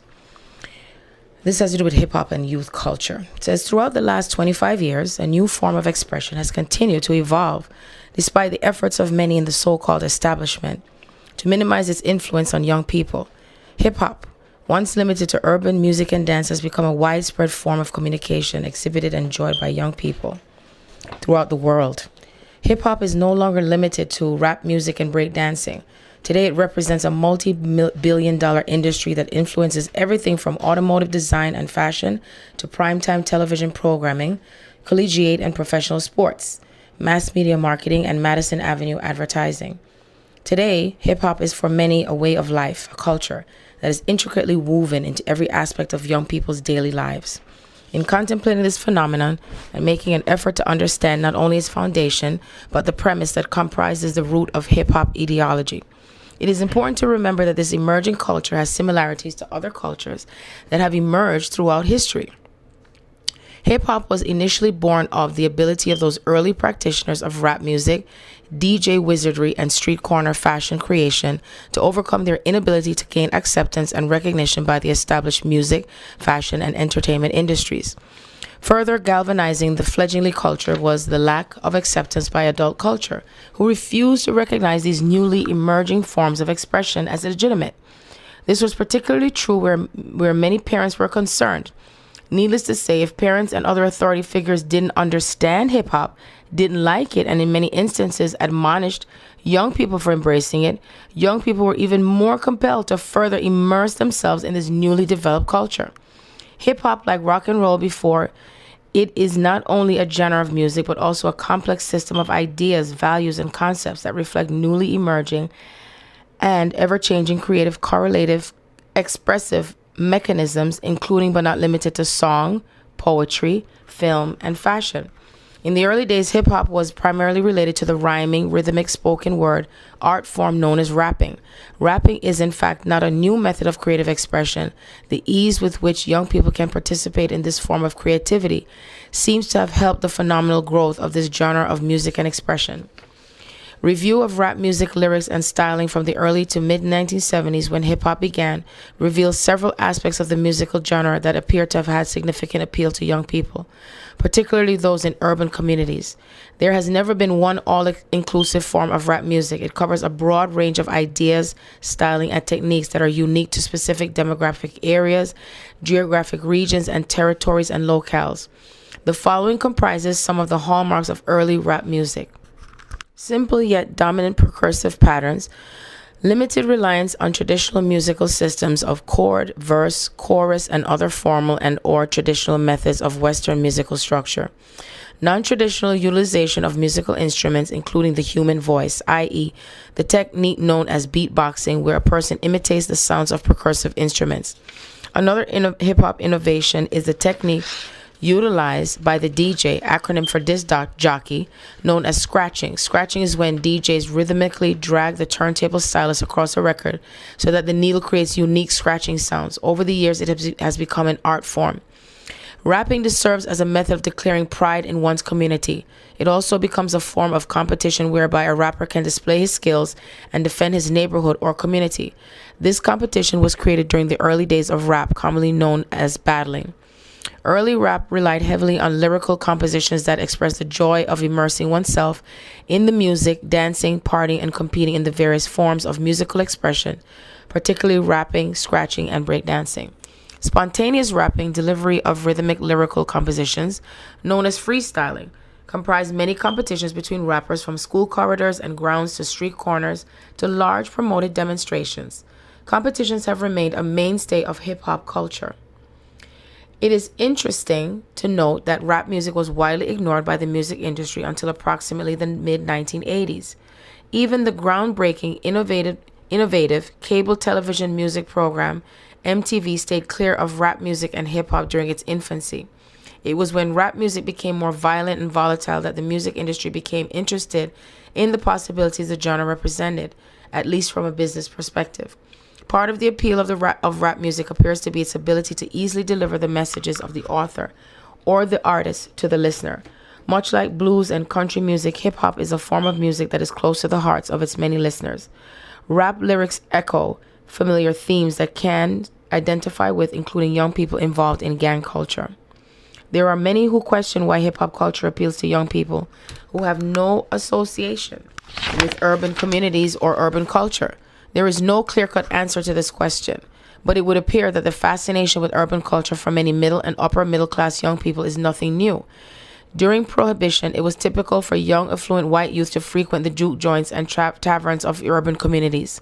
Other forms of music throughout history have attracted those young people that were prohibited from listening to music that was not part of their respective culture and therefore was not culturally acceptable. The advent of television changed how young people are influenced, and as global communications became faster and more far-reaching, new cultures are more readily revealed and promulgated. Hip-hop for many young people is the proclamation that they're independent and intolerant of much of what they consider to be adult society, which they frequently view as hypocritical. Whereas conventional wisdom states that family, school, church, and community are the primary influences on young people, hip-hop declares otherwise. Hip-hop is having a profound effect on young people throughout the world as technology spreads the gospel of this new way of thinking and the ideology is reinforced in the things young people are exposed to daily. Hip-hop is not a monolithic voice or idea, but rather a complex hybrid of democratic values, street culture ideology, prison culture philosophy, rock and roll, rhythm and blues, jazz, world music, and reggae doctrine, and African American and Latino American creeds and cultural traits, and so on and so on. In recent years, hip-hop has become the voice for many angry young white males who have chosen to dispel many of the myths that being young and white in America allows easily attainment of the American dream. Marshall Mathers, a young white man from the Detroit, Michigan area, has skyrocketed to fame as Eminem by providing a dark view of his world, a view apparently shared by many young white men throughout America. Polls conducted throughout the United States and parts of Europe reveal that many young people are drawn to hip-hop because not only is it exciting to them, but it provides them with a brutally honest view of life. As one young man responded when asked why he liked hip-hop, because it's real, man. It ain't fake like all that shit and the government and everybody be putting down When asked to elaborate, this young man went on to explain, look at the war in Iraq, man, where the weapons they said was there. How come gas prices went up when all that oil is over there? Look at how the vice president was hooked up with the companies that got paid over there. Man, they must think people real stupid. And then look at the priests in the Catholic Church playing with little boys and shit. Everybody talk about Eminem and cats in hip hop, but at least they real with theirs. And that's how I'm living, being real and trying to get paid. This view is indicative of the mindset of many in hip-hop culture, whether subscribing to the ideology of being gangster or simply being radical in their thinking and views of the world. The shared theme throughout hip-hop is being real. It is perhaps in this being real that the culture finds its willingness to be arrogant and unapologetic in its brazen disregard for anyone that does not appreciate what hip-hop is. Therein also lies some of the confusion, because there's, as stated earlier, no one consistent theme regarding what hip-hop is. From the bling-bling of such hip-hop artists as 50 Cent to the gritty southern nappy roots, from the macabre theater of the insane clown posse to the pimpish style of Snoop Dogg, the themes are as broad and conflicted as the frequent disagreements and altercations that arise between various camps in hip-hop. So there you go. That's the article. So I'm just going to sum it up real quickly.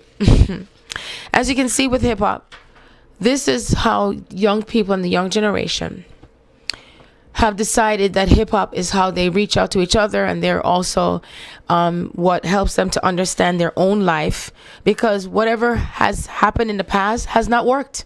It has not worked. It has not served its purpose. Now, when I read this article, this is the first I'm reading it. And you see how I talk about the wars that have taken place, the dick wars in the other countries, right? You see me getting down and dirty, right? And real. And you see how these young people, as young as they are, what did I say? Did I not say that children have it right? Didn't I say they have an understanding? Because what? They want you to get real with them and stop being fake and phony. And talk about being Christians, and yet so you go behind each other's back and stab each other and talk about each other behind your back and like to throw stones, and you act as if you don't have some skeletons dropping out the closet. Then we have the politics that are politicking, whatever how you want to say it, right? And they feel that why are you going to criticize them for how they want to express themselves? And they feel that they're getting real about things, and it's not based on being fake. So you see, this is what comes about being what? Authentic. And what you want to say is culturally acceptable. So because your child may want to decide to do rap music, you're going to say, well, that is not acceptable. Well, I tell you this, they're going to become rebellious and they're going to do what they choose to do. Even if they do it behind closed doors, they're going to do it. So we have to honor ourselves and that which is. The time has come when we let go of the things that do no longer serve us. The majority of what is happening here is that the majority of our young people, whether white or black, are attaining to hip hop and rap music. This is how they express themselves, because somehow, no matter what, the human being has things that are filled up inside of them. So their reality right now, which is not the true reality, of course, is that they feel they're in the ghetto, they're being separated, they know that there's greatness within them. They're not being allowed to have their light shine. But this is where the choice is made, but they will allow their light to be shined. You see, earlier, which I don't know how far back, I think it was 2 weeks ago, I posted, or I showed you, and I also had you listen to my son and my daughter duo rapping together as siblings. But what was beautiful about it, the observation I made with them, because it was the first time ever that has happened with them, is the first time ever that I even know my son Damon raps. I never knew that he rapped. My daughter, just the same. I didn't know she write lyrics either. Shows how much I know, right? But they're so talented within themselves. There's so many things that shine outside of themselves that, you know, it's like you're trying to squeeze in your own shyness and they have their shyness. But guess what? We brought it together. And the thing is that my son Damon, he transcended through my daughter Charlize, and they both as siblings worked it together, where even though it may look like it was a battle, they were actually supportive of each other at the same time. So you see, this is how the balance of the yin and the yang was taking place. You see, so this is where they worked together, that she stood her ground as the queen. He stood his ground as the king. He said, I'm going to sit and say what I have to say. She said, well, I'm going to stand with what I have to say. And she was shorter than him, and she still knew who she was within herself, you see? And therefore, they ended off where they hugged each other and said, okay, we're done now, but we're still together. You see what I'm saying?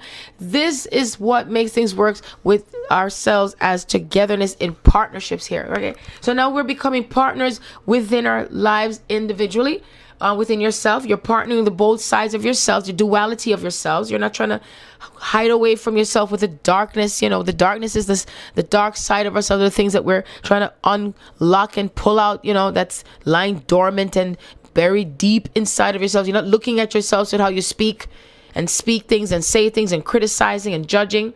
Are you looking at yourself to see how you're being like that? Huh? Are you looking at yourself as Christians when you say you're a Christian, but yet still you can't express unconditional love to someone because they don't dress like how you want them to dress? They don't look like how they want you to look. They don't sound. They don't say. They don't do. Huh? Are you looking at yourselves? Are you digging deep into yourselves? Are you looking to your past? Are you looking to how you say things, how you do things? Huh? Are you digging? Are you digging? Start digging.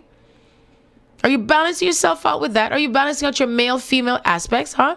So that's where you're working within yourself. Then we're going to go outside of ourselves with our children. Are you there supportive with them and understanding them? Are you adapting to the newness and the cultural differences? Are you adapting to the changes in life and knowing that everything is not just one way and that there's other ways of expression? There's other ways of us getting the messages across to one another. Are you allowing them to express themselves through art and dance and poetry and rapping? Are you doing that? Then we're going to go outside of that. Then we're going to go to the relationships. Are you looking into your relationships with your spouse and your loved ones? The ones you attain to be is the ones that you're in love with. Are you being real with yourself that if you know that you're in the closet and you're not attracted to him or her, but you're really attracted to someone else? Are you being truthful? Are you being honest? Are you playing games? Are you being honest with yourselves and who you are in terms of the relationships? Are you staying in it for the sake of the kids? Are you in it because you're in it for the money, for power and prestigiousness, or how it looks? Or you're being suitable for arranged marriages because you need your visa or your card, or you need to get over to the United States, so you need to marry someone. Are you being truthful about yourself? Are you being honest? Huh? Are you also working on the relationship that you think that it is because of you don't want to disappoint mommy and daddy? Huh? But you're really not in love with them, but you're in love with someone else? Are you also looking into yourself in the relationship of who you are in conjunction to the relationship that you're having with the person? Are you being not real to yourself? Are you really attracted to someone of the same sex, but you're in the marriage in a lie because you don't want mommy or daddy or anybody to know that you are really attracted to someone else with the same sex? Are you in the closet with that too? Be truthful with yourselves and be honest. Because in the end, you become miserable and unhappy inside, and then all the chaos begins. You see? Are you also looking at outside of yourself that if you know that someone is being beaten up and chastised and murdered and maimed, and children who are crying out for help because they're being neglected and abused, and the women who are being abused and neglected because they can't get out of their situation because they're afraid, and you notice that but you don't say anything, you don't do anything, you just go along with it. You see that somebody is trying to harm someone and do desecrating things towards their property and things like that.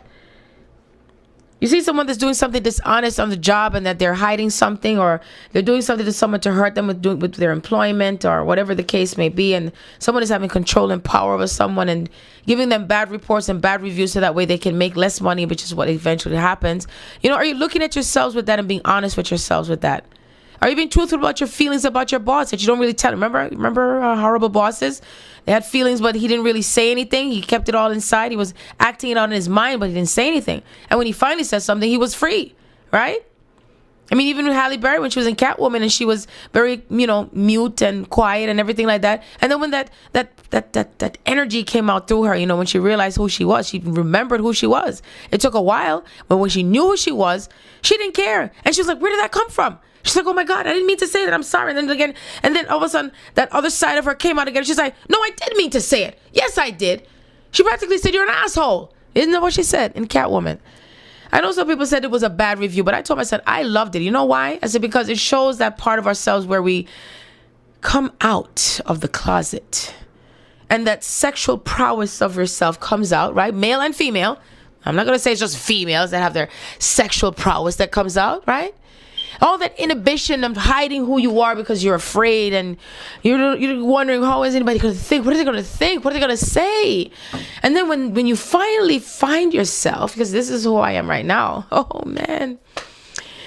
And I said, wait, me did I have mouth already? Me, everybody said, I do everything what I'm supposed to do. I remember I was growing up as a child and my parents said, make sure you do this. And I was like, yes, daddy, yes, mommy, I do everything. And the only thing me get in trouble for was my mouth. That's all, my mouth. Always feisty. I'm fresh with my mouth. I said, so I'm going to say what I got to say. Right? Or even if I just said it under my breath, because, they said we was afraid of beating.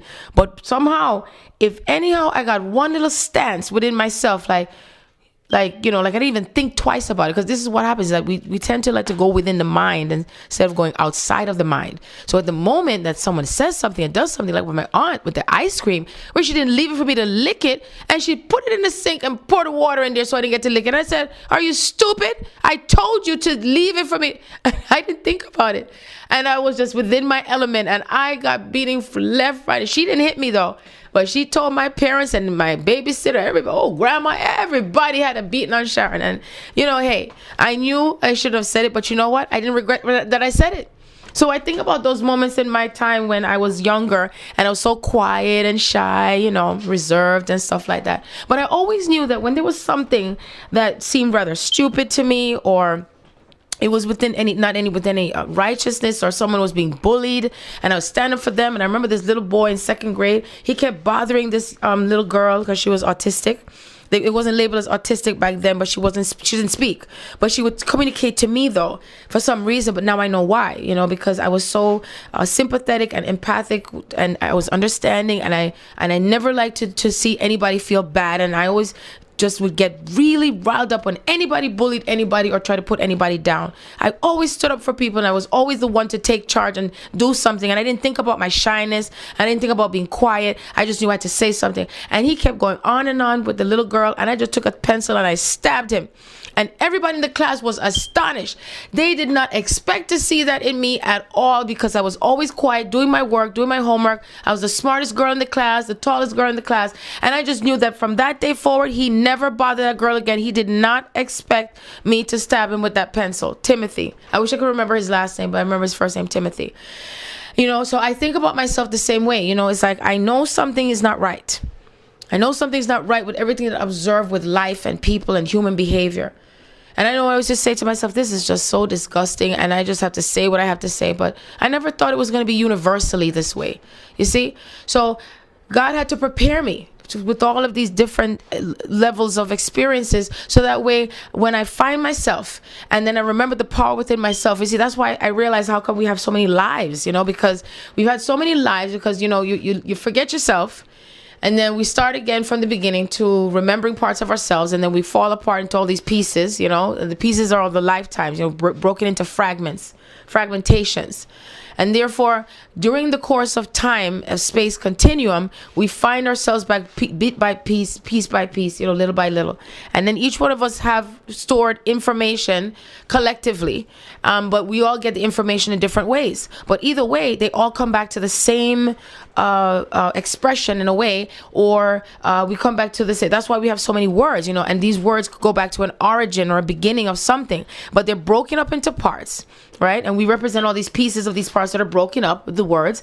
Like we said, it's a derivative of something. So it's like we are the nouns of things, which were the person, place, or thing. Then you have the adjective. Then you have the subjective matter. Everything is tiv too, right? And then you have the shun, which is action. That means that something is in action, something is happening, it's in movement, the adjective. So then now, but still, it started from a principle's point. The principle is the Godhead, the beginning, the creator, the Alpha, the Omega, the beginning, the first and the last. You see what I'm saying? You see, so we play the parts of the sum. It always is and will always be. We are the isness, the wasness, the are, the itch, the which, the this, the that, everything. The angels, the guys, the this, the administrators, the proclamators, the presidents, the subservients, the deacons, the pastors, the teachers, the bakers, the bottleneck makers, just everything and all things. That is who we are. Everything. All the labels, all the names. It takes one to know one. Sticks and stones may break my bones, but names will never hurt me. You know why? I'm saying this for me and for all of us, one for all and all for one. Because there was, if ever there was. Because we was that and is. So why should it hurt me? So therefore, when you call somebody, you know what? You know the names you call each other. Guess what? You're talking about yourself. Idiot, fool, jackass. You're calling yourselves that. You're calling yourself this and that. It takes one to know one. You get it? That's what it's all about. So anyway, I just wanted to share that with you so you understand the hip hop culture and where it has brought us and the meaning. And you see that our young people are expressing themselves through hip hop music. They even have hip hop poetry. Okay? And it is still an expression. It is an expression of who they are, who we are. They get real. I love realness. I don't like fakeness. You see? Of course, some parts of hip hop and rap has the negative side to it. Don't we all? And if you find something offensive, then you don't listen to it. Now, some of them, as I said before, I am requesting, I am asking, I am please speaking on behalf of the females and the children and some young men who are honorable enough to say, hey, I have respect. So I can understand if you're expressing something with the words that you use that are, not so great. But I'm talking about the derogatory words where you are describing the female's anatomy and you're putting her down. And it brings me back to slavery days, because those are the words that were used by the masters. You see, just like the nigga's name, those were the words that were used that were derogatory. So you see, as you say those words, it's like as if you're diving into that that matrix part where you're stuck in that realm with those words, and it's like you're an acceptance of it, and then you're speaking it out, and then it keeps on magnifying itself. You see, just like how when you keep talking about slavery, we can talk about it, but then let's not talk about it for too long. Let's just refer to it, okay, instead of talking about it. There's no need for us to talk about it any longer. We say yes, it exists, or it existed, but that's what it is. It existed, past tense. So let's stay in the present moment now. We know it existed. This is what it was. And then we come to, hey, but now we are together again, united as one. We know it existed, but we don't have to keep dwelling on it over and over and over again. And then you talk about it. Then you start calling each other with the nigga names and the bitch and the hoes. And now I heard this new one called thoughts. I was like, what? Can't you come up with something else more pleasant? And you see what you're doing. You're giving it more energy. You're giving it more power. You see, just like the DE and the SA. It's just as bad. So why not call her the queen, the princess, the lovely one? How about that? That feels better. How about my bro? What you do? What's up? Oh, I'm right here. Still say I'm chilling, right? I honor you. You honor me. What's up, my friend? What's up, my brother? What's up, my sister? What's up, my brethren? What go on? What y'all say? You see, there's a difference. You see, because even when I started to say those names, my whole being inside of me started to rise up, because it felt better. It felt better. It felt so much better inside of me. So I'm just asking once again for our young people, and even the ones who are older, and both young, old, and middle can set an example. We're not putting each other down now when we're talking about this. We're talking because I'm giving you food for thought. I'm giving you food for thought to once in your life, for once in your lives, to think. To think. When you say the word that you're saying, how does it make you feel? If you're going to call another guy, another young man or a girl, females, same thing. It's no different. There's females who also speak on each other derogatory also. This bitch, this hoe, this thought. Same thing. No difference.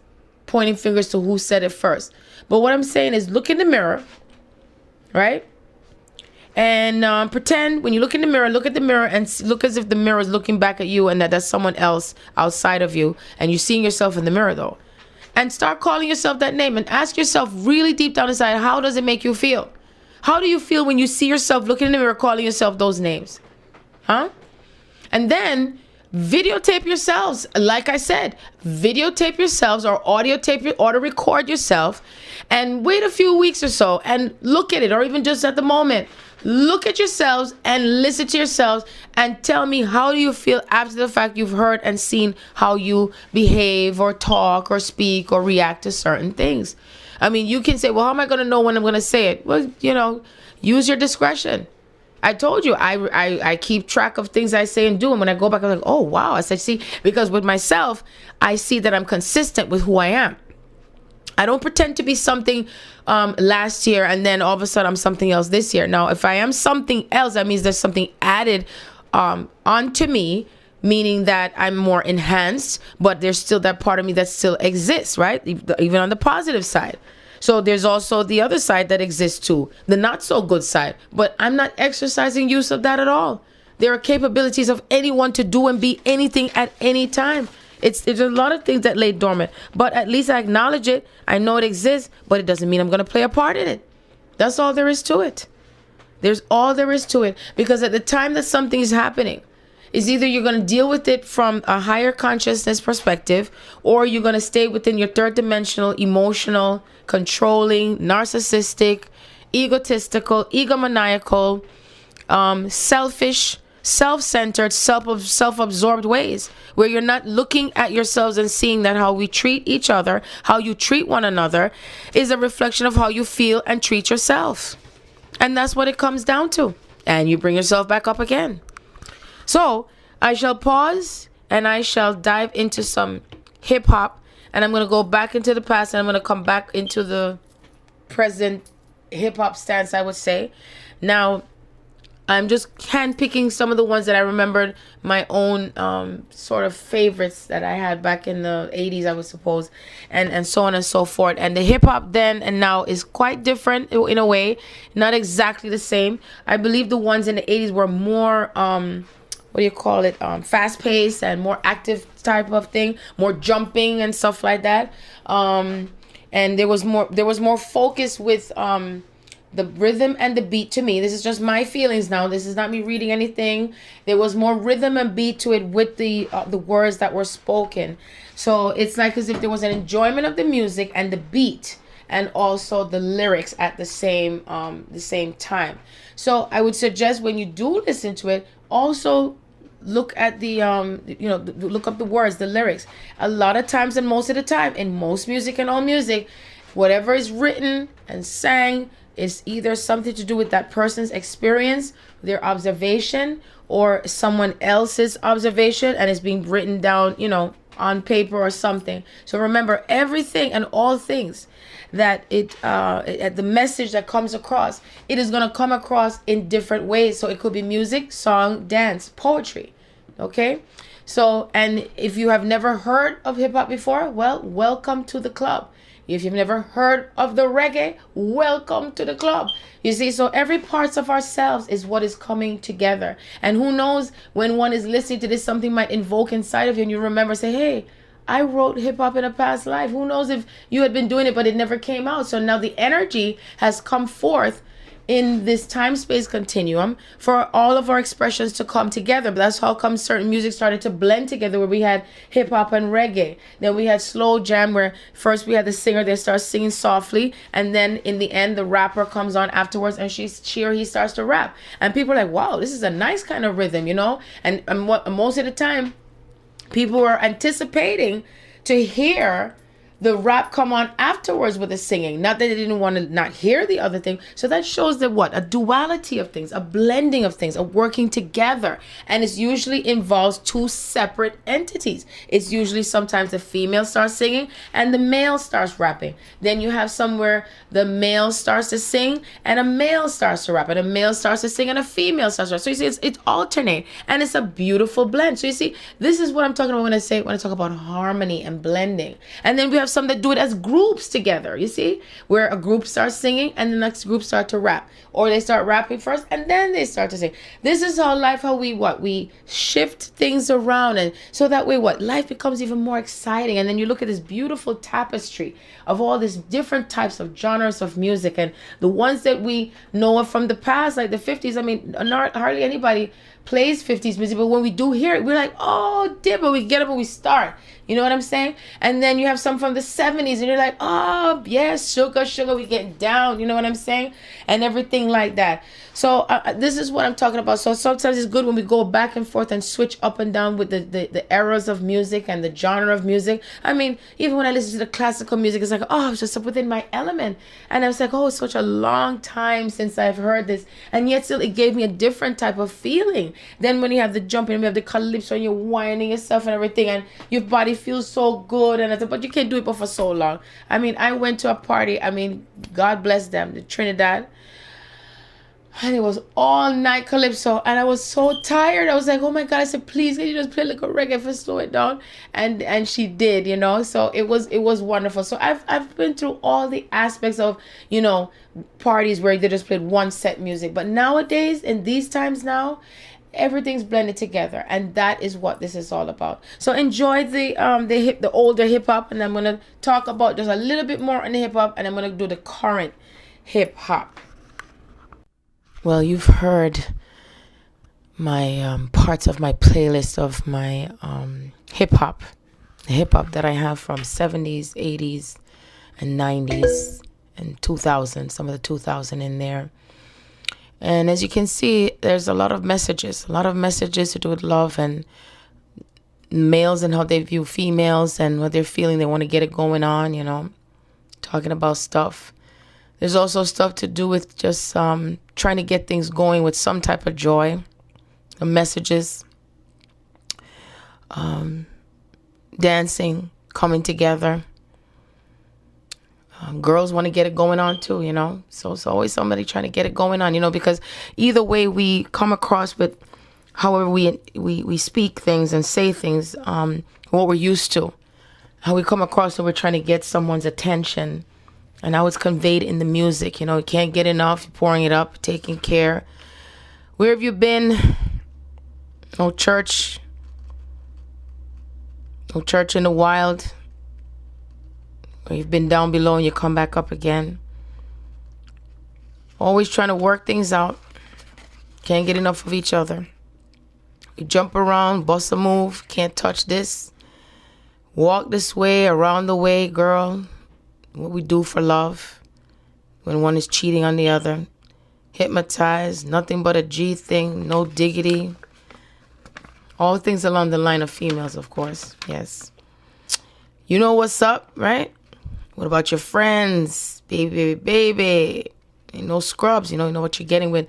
The funny thing is that when we view sex, you know, and what sex means, what it represents, is that it's like as if the curse had been placed on that which is and supposed to be the greatest creation there is. But the word that's used, of course, is creating love. Because when I think about sex, I try not to even use that word any longer. Because, you know, when you get to that place in your consciousness, you kind of feel the energy that comes when you say sex. Because it's like as if it's just dealing with the lower temporal. You know, so when you listen to some of these songs, you know, I know you were kind of saying, well, are we going to go there again? Well, you see, we have to relate. And we do relate. We don't have to, but we are relating to what we understand with what's being said and interpreted. It's almost like another language. And it's like the language that's spoken where, you know, it's like for those who we say, hey, we understand black talk, right? Or with colored people talk or something like that. You know, it's sip, it's down, it's, you know, it's game. So, you know, we have all our slangs, you know, just like in Jamaica, we have our slangs too. So now I have double slangs, you know, so I have the best of both worlds because I have my Jamaican slangs too, right? Different words we say when I know what it means. And then we have the Yankee style too. So, you know, and when I say it, you understand, the other one say it. The only difference is that on both sides of the coin, there is something in Jamaica too where they have certain, you know, we don't call it hip hop, but they call it gangster style or, I forgot the word, what they use. It's gangster and, well, you know what I'm talking about. It'll come back to me. And then, of course, on the other side of the spectrum with the Yankee style is the hip hop. And they too say, you know, sing songs and also DJ with derogatory as well. There are some derogatory ways that women are described as.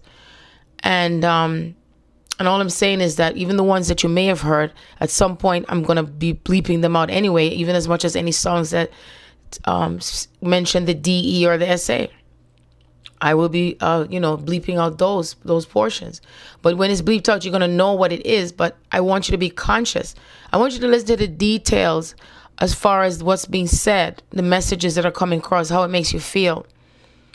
And think about, you know, the ones that have been written that do speak of females, because the females, we have been put down for so long in so many ways, whether it's in song or dance or speech or talk, told how to dress, how to look, how to feel. Even the young lady that was with me for that moment, it's not like I was studying her, but what an observation I'm able to make, that she wasn't even able to attain within her own sexuality because it's been so long. She didn't even shine her beauty within with putting on her face, because we're so busy nurturing and taking care of this one and that one and everything, and we forget ourselves and neglect ourselves. And then on top of that, sometimes we have the males that put us down too. So it's like you're saying, what's the use, And some women, they drag themselves along and thinking that it's okay to feel and look the way that they do, and they're not allowing their light to shine. So let your light shine, but not because you're doing it for someone else. You're doing it for you. And when you do that, you start to feel good about yourself. There is absolutely nothing wrong with putting on a little something on your face, even if there's no special occasion, and allowing yourself to feel good. Even if you use products that are plant-based, and allow yourself to shine even more as a Nubian princess that you are and the queen that you are. It is okay to adorn yourself and to feel good and to look good. It does not make you any less of a person, and it is not a sin. The sin is those who try to tell you that it is, because they do not choose or want you to rise within yourself. The more you allow yourself to feel ugly inside and to look ugly on the outside, the better they feel, because they don't want you to rise within yourself. They don't want you to know the power that lies within you. They want to keep that secret down so below that you have no feelings with looking at yourself in the mirror to say how beautiful you are, whether you have makeup on or not. And then on top of that, you have no feelings as far as your vagina, right? And saying what is a beautiful thing that God has created for you, because you have so much power with it, and it has been taken away from you for you to be powerless. I mean, even in the Caribbean news, I got an email yesterday, because I get the news thing that comes in, so I get news from all around the world, and how flabbergasted I was to read that there was a man who super glued his wife's vagina because he thought she was cheating on him. He had a gun to her head and told her she better open up her legs. He was going to do it or he's going to kill her. And she, obliged. And now she's affected permanently because of that. Who does that? In these days and times, it's just all kinds of craziness. And it's not to say that she was cheating on him, but this is how far it goes, that this is her body, her life, her being, and this is what she had been subjected to. And she'd rather have just complied than to have taken a chance and being killed. And this is how a lot of males, they get narcissistic and think that they have control over a woman's body, whether they're married to them or not. So I ask you to still, look at yourselves. Look at how you're treating your women. Think about if it's your daughter, if it's your niece, if it was your mom, and how would you feel if anybody was treating them the way you treat, the women that are in your lives. See what you do to put your mom in a space of knowing and understanding what it took for her to carry you for 9 months, what it took for her to give birth to you, whether it was natural or C-section. And how much it takes for her to carry you through life as well. Always there and always nurturing you. And to think if someone comes along and puts her down. You see, and I know some of you say, well, my mother didn't do that for me. Well, think about a woman who did do it for you, even if it wasn't your own birth mother. Sometimes things in life, it doesn't end up being because it's someone who's blood related to you. It's for you to open your eyes and see that sometimes God sends us situations that we experience because it's for you to look other ways besides thinking it's going to be the way you expect. And if you're open to knowing that, then you shall understand it, and then it'll not be as difficult as you believe. So everything is based on your thoughts, and everything is based on your action that goes with your thoughts, and then what goes along with it is your feelings. So even as much as the men who may put down women, or the males who put down women on girls and young girls and females, there are females who put down females as well. And I say, lift yourselves up and rise above that. It's time for us to have a new slate, a new beginning, new thought, new action, new ways of honoring ourselves, not making fun of each other. If one attains to choosing to want to make up themselves, then so be it. If one chooses to have their hair natural, then so be it. If one chooses to have their hair permed, then so be it. Do not put each other down. Lift yourselves up. Be better than the person who is not. You do not have to stoop to their level and catfighting and arguing over a man. which that same man is laughing because it's amusing to them. When you fight over a man, it's amusing to them. They look at it and say, oh, look at these you-know-whats, are they fighting over me? And then it puts them on a pedestal and they think they're even more special. Honor yourselves. There is more for you than you can dream of. Rise within yourself. Work with yourselves to the things that you need to clear up within yourselves. And when you rise within yourself, you're going to send out a frequency to the true love of what exists and what is there for you. So that way we're not going to be spiraling in that same pattern of behavior of thinking that when you meet someone and you give your all to them, whether it's a male or female, but usually it's mostly the females that do that because, of course, it's understandably because we are more emotional and we are the ones that seem to feel that we got it right.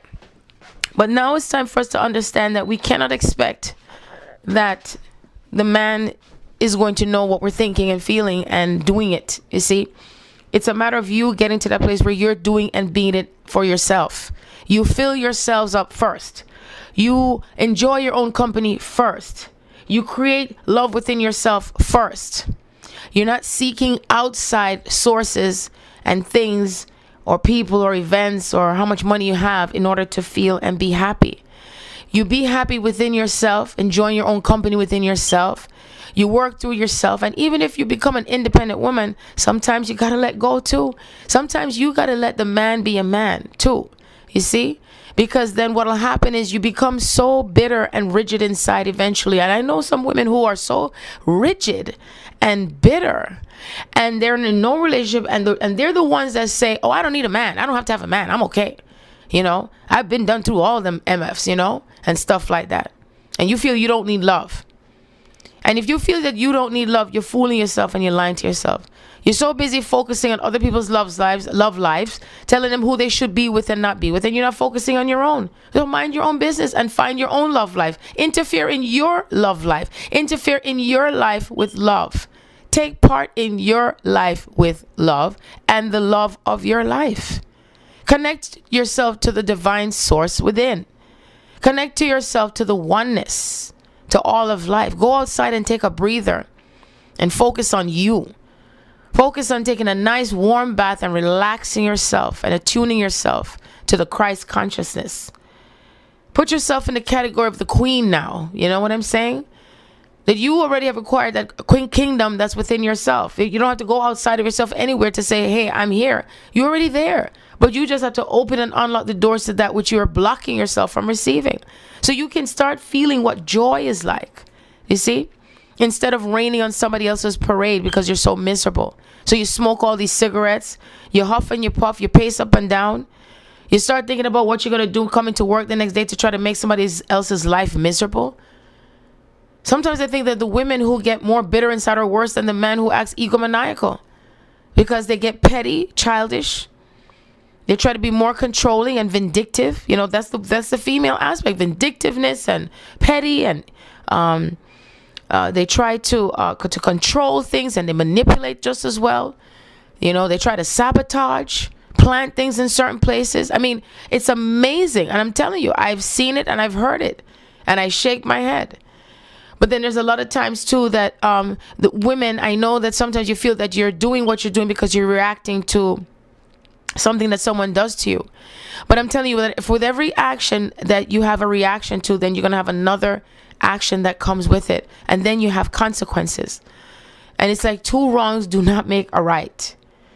So rise above it. There's more for you than you could ever dream of. And when you look at things in a better light and the old ways of doing things, because even as much as you get revenge on the man and what he's do to you and da-da-da-da-da, and he cheated on you and da-da-da-da-da. If you think that you can tell him what to do and tell him, if you ever do this again, then so and so and so, he's going to do it again anyway. There's no sense in saying that you can have any control over the situation. So the most you can do is control yourself. And I know it can get frustrated, but there isn't anything in this world that you have to do. There isn't anything that you have to do. There's no have to do anything. You choose where you would like your life to be and where it is to go. So even if it means that you have to, it's time to let go of this relationship, then it's time to let go. And I switch it back to the males. If you're in a relationship that is so unhealthy and you tried your best with this female and she's dishonoring you and disrespectful towards you, using you for your money, using you for your body, whatever, beating up on you too, because there's women who beat up on men also, then it's time to dig up and leave. You do not deserve to be treated that way. And what's so ironic about this is that I've heard and seen couples where the man is doing everything and she's just not satisfied. Not satisfied at all. It's never enough. She wants more and more and more because she expects to get it from him. And then he obliges into it because he likes to keep the peace. And usually those are the peaceful energies, the peaceful guys. And then you have the ones who are just really just such a bitch. I mean, sometimes you really got to say for what it is, because that's who they are. They're such a bitch. They act bitchy and carry on, and sometimes it's for no reason at all. And they just don't like to see anybody else happy, and they try to make your lives miserable. So it's time for you to love yourself.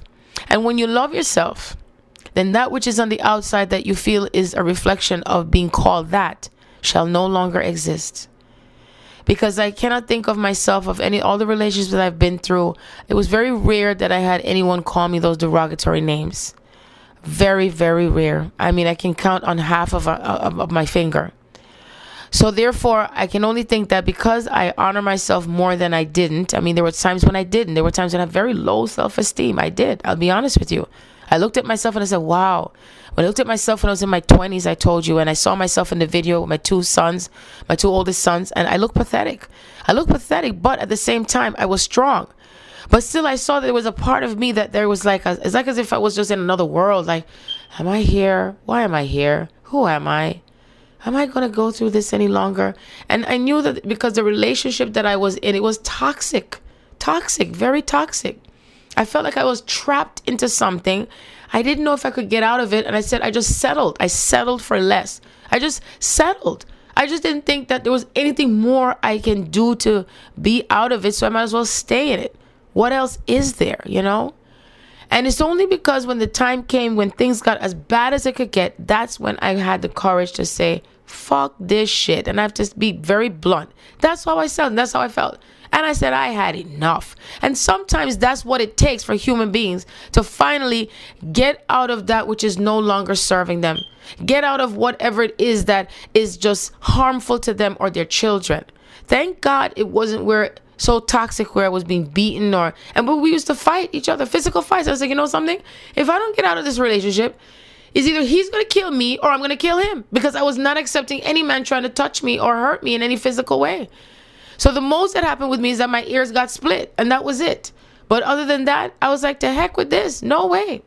And I had to do the thing that I did the best that I could have done for myself, was to walk away finally. And the only person who could have done it for me was me. I'm the only one that could have done it for me. And it's not like as if I had anybody telling me to get out of it. But I did have quite a few, maybe one or two that said, Sharon, why are you with him? What is it that what is it you see in him, And I said, I don't know. I said, he's so charming, because they'll come and say, oh, you're so beautiful, da da da da. And then, next thing you know, something occurs, and then all breaks loose, And then the cycle goes back and forth, back and forth for years and years, and sometimes months, and sometimes a very long time. And until you rise within yourself and see things for what it is, and then you ask yourself this question, is this all there is? Is this how I want to live the rest of my life, in these type of toxic relationships that don't serve us? And then there's some women who keep having babies for them, thinking that they're going to change, that they're going to be with you. You're fooling yourself. Then there's those who think they're going to have a baby and think that he's going to marry you because you had the child. In these days and times, that doesn't even exist anymore. I mean, back in the days, as you said, like the 50s and 60s, women literally forced themselves to get married because they got pregnant. Because in those days, if your woman got pregnant, then, it looks bad. And then, if they're Christian, they come from a Christian background or religious background, even if it's not Christian, and then she's trapped. And then he's trapped because he's forced to marry the woman, because he'll get killed if he doesn't marry her because he got her pregnant. So then now he's living in more hell. And then they're the miserable marriages, the children are born and they're in a home of misery. and then they rebel or something else occurs, and or either somebody develops some type of sickness because there's resentment, and then the husband probably just disappears and the woman is left with the children, because there's some abandonment there, or he goes off to war just to get away. There's just so many different scenarios. So it's time for things to shift and change, where we raise our bar, raise our frequency. When we're raising our frequency, then the only feelings that you're going to have is only towards your true love. That's all. I mean, I can tell you, for example, that there are so many men who are like flocks like I'm in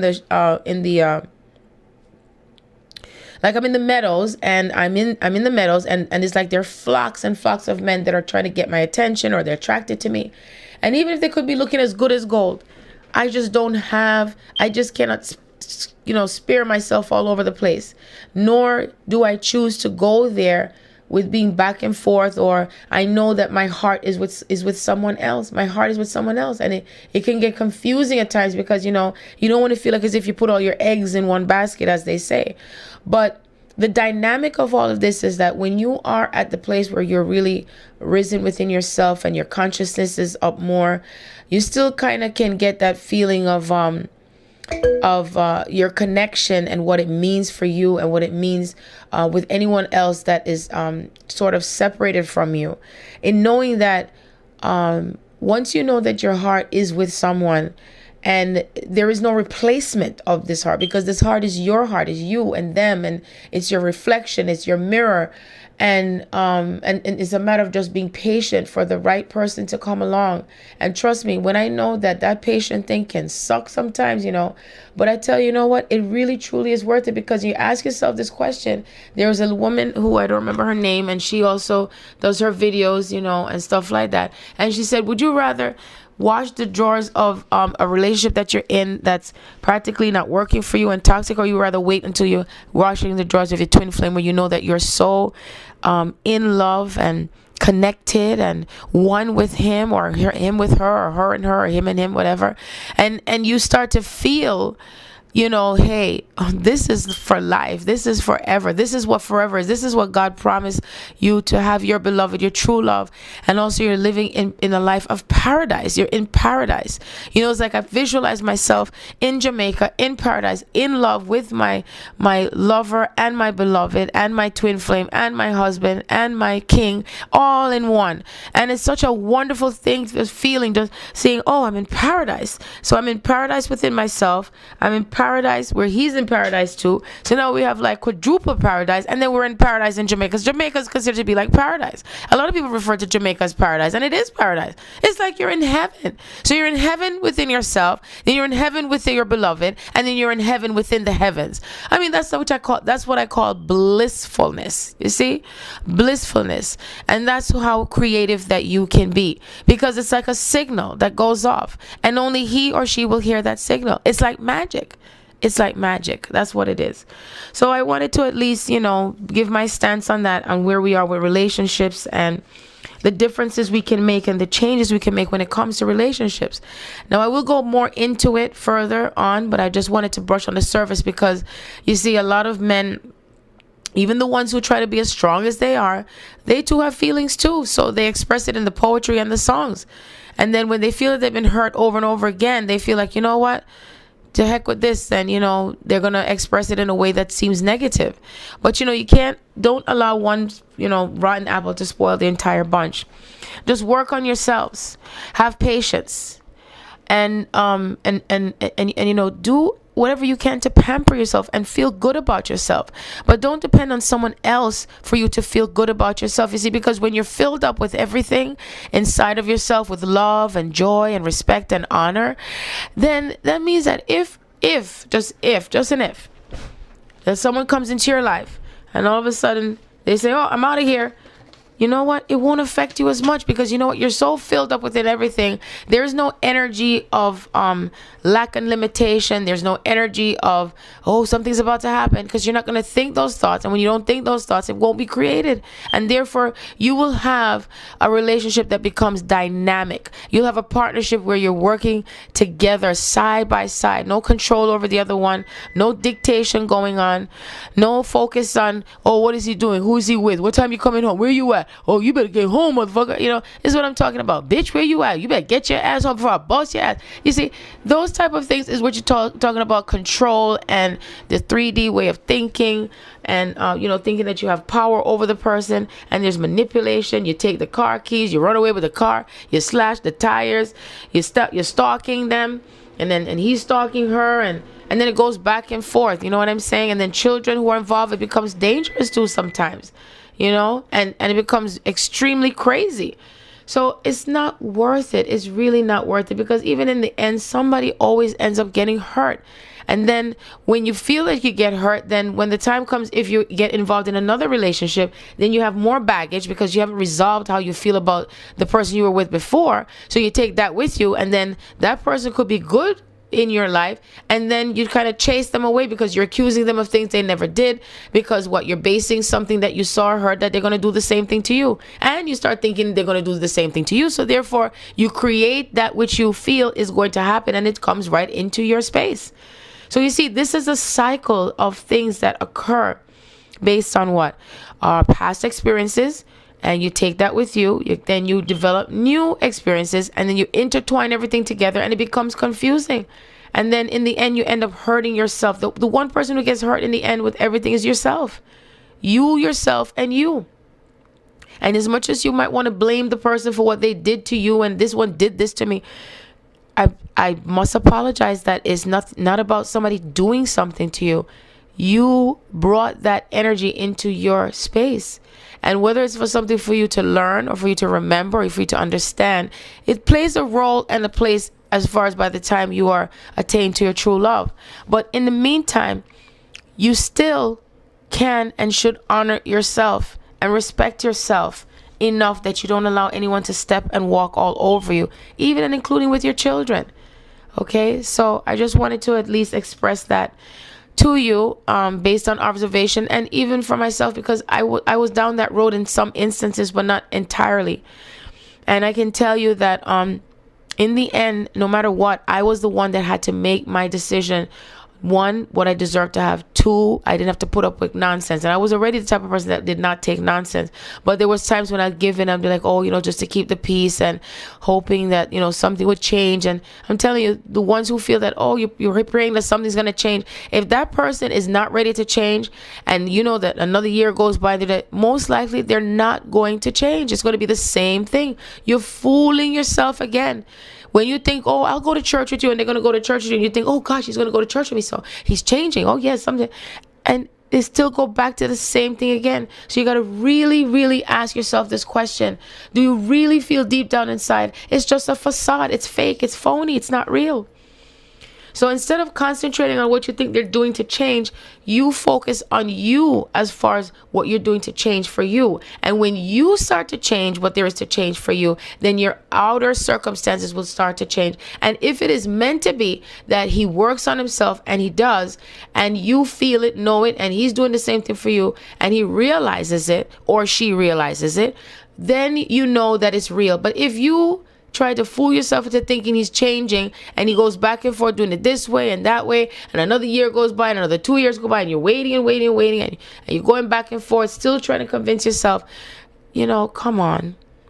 It doesn't make any sense. And when you stay in these relationships that are toxic and not worthy, and not worth it, your children are observing this. And they too can grow up thinking that this is the healthy way to continue in these type of volatile and not worth type of relationships. When two people are together alongside each other, not following the other, not telling each other what to do, you're along beside each other, you see? That means that the females, sometimes you can take over and do things that males may not be able to do at the time. It doesn't mean that it's permanent. And then there's some who, if you've been the male all the time, and then the male comes along into the picture, there's times when you can let go and allow him to be the man, and you step back and relax and go back into your femininity and allow yourself to look beautiful and feel beautiful, so that way you still continue to be attractive, so he's attracted to you. Don't let yourself go. Make spice up things in your life. Don't do the same thing all the time. When you try to do things the same thing all the time, he's going to want to seek to go outside and do it with someone else. And then at the same time, males, you do the same thing too. Spice up things in her life, do things different. Don't ask her what you think I should do. You think of innovative ways. Sometimes it could be just something so simple. Use your imagination. And then you both come together alongside one another and you do it together like you're on a seesaw. You go up, she go down, you go up. And then also when you're on a merry-go-round, you go on a merry-go-round, you're going in a circle, and it's going up and down, a circle, up and down. What a great invention. What a great way how I can express it to you so you can get a greater understanding of it. So instead of staying stagnant in one way, going in a circle, and all you're doing is going in a circle, right? Just going in a circle. And then you say, well, when am I going to get out of this circle? Only you know when you're going to get out of the circle until when you start changing your thoughts and you start to take action that also corresponds with what you're talking. Because anybody can talk and say they're going to do this, but then it's another thing to take action. And then you can talk and take action, but do you really feel, wholeheartedly that something's going to change? Do you get that feeling it is, or are you just doing it because, somebody else told you to do it, or you're doing it just to experiment, but you're not really all into it? You can't fool the universe. You see, the universe is going to respond to your feelings about it. You see, and that is how it'll work for you.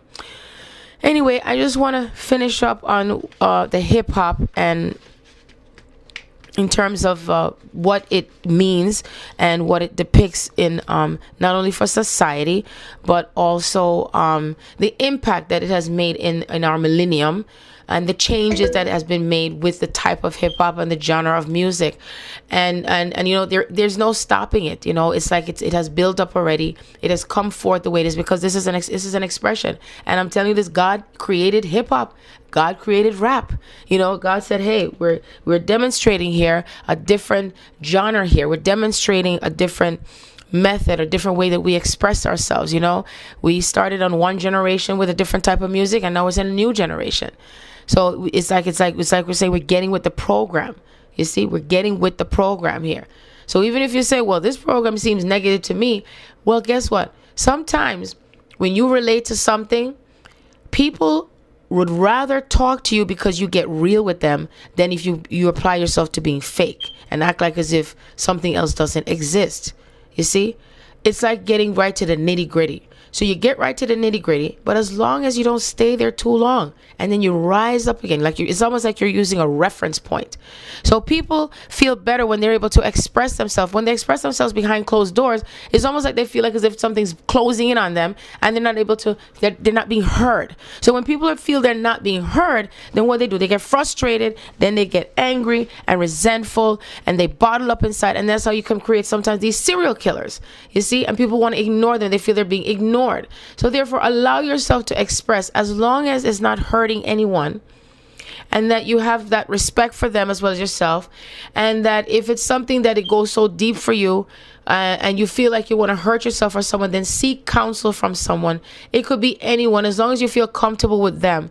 It doesn't have to be a label of someone specific like a pastor, but if it is, then so be it. Then go to your pastor if you feel you can trust him. If it's a therapist, go to your therapist. If it's your teacher, go to your teacher. If it's your parents, go to your parents and talk to them. If it's not that, then your best friend. But as long as you talk to someone, let it out, talk about it, scream, shout if you have to. Then you don't scream and shout for too long. You don't want your blood pressure going up. As long as you're letting it out, play some music so you can keep the mood relaxed, so that way you kind of keep calm within yourself. Okay. And if you need to just lay down, sleep it off for a little bit, open the door, let the air in, shift the energy, as long as you don't stay there, and you will feel better with yourself once you do that.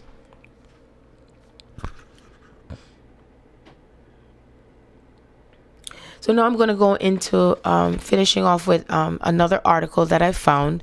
It's called Hip Hop Nation.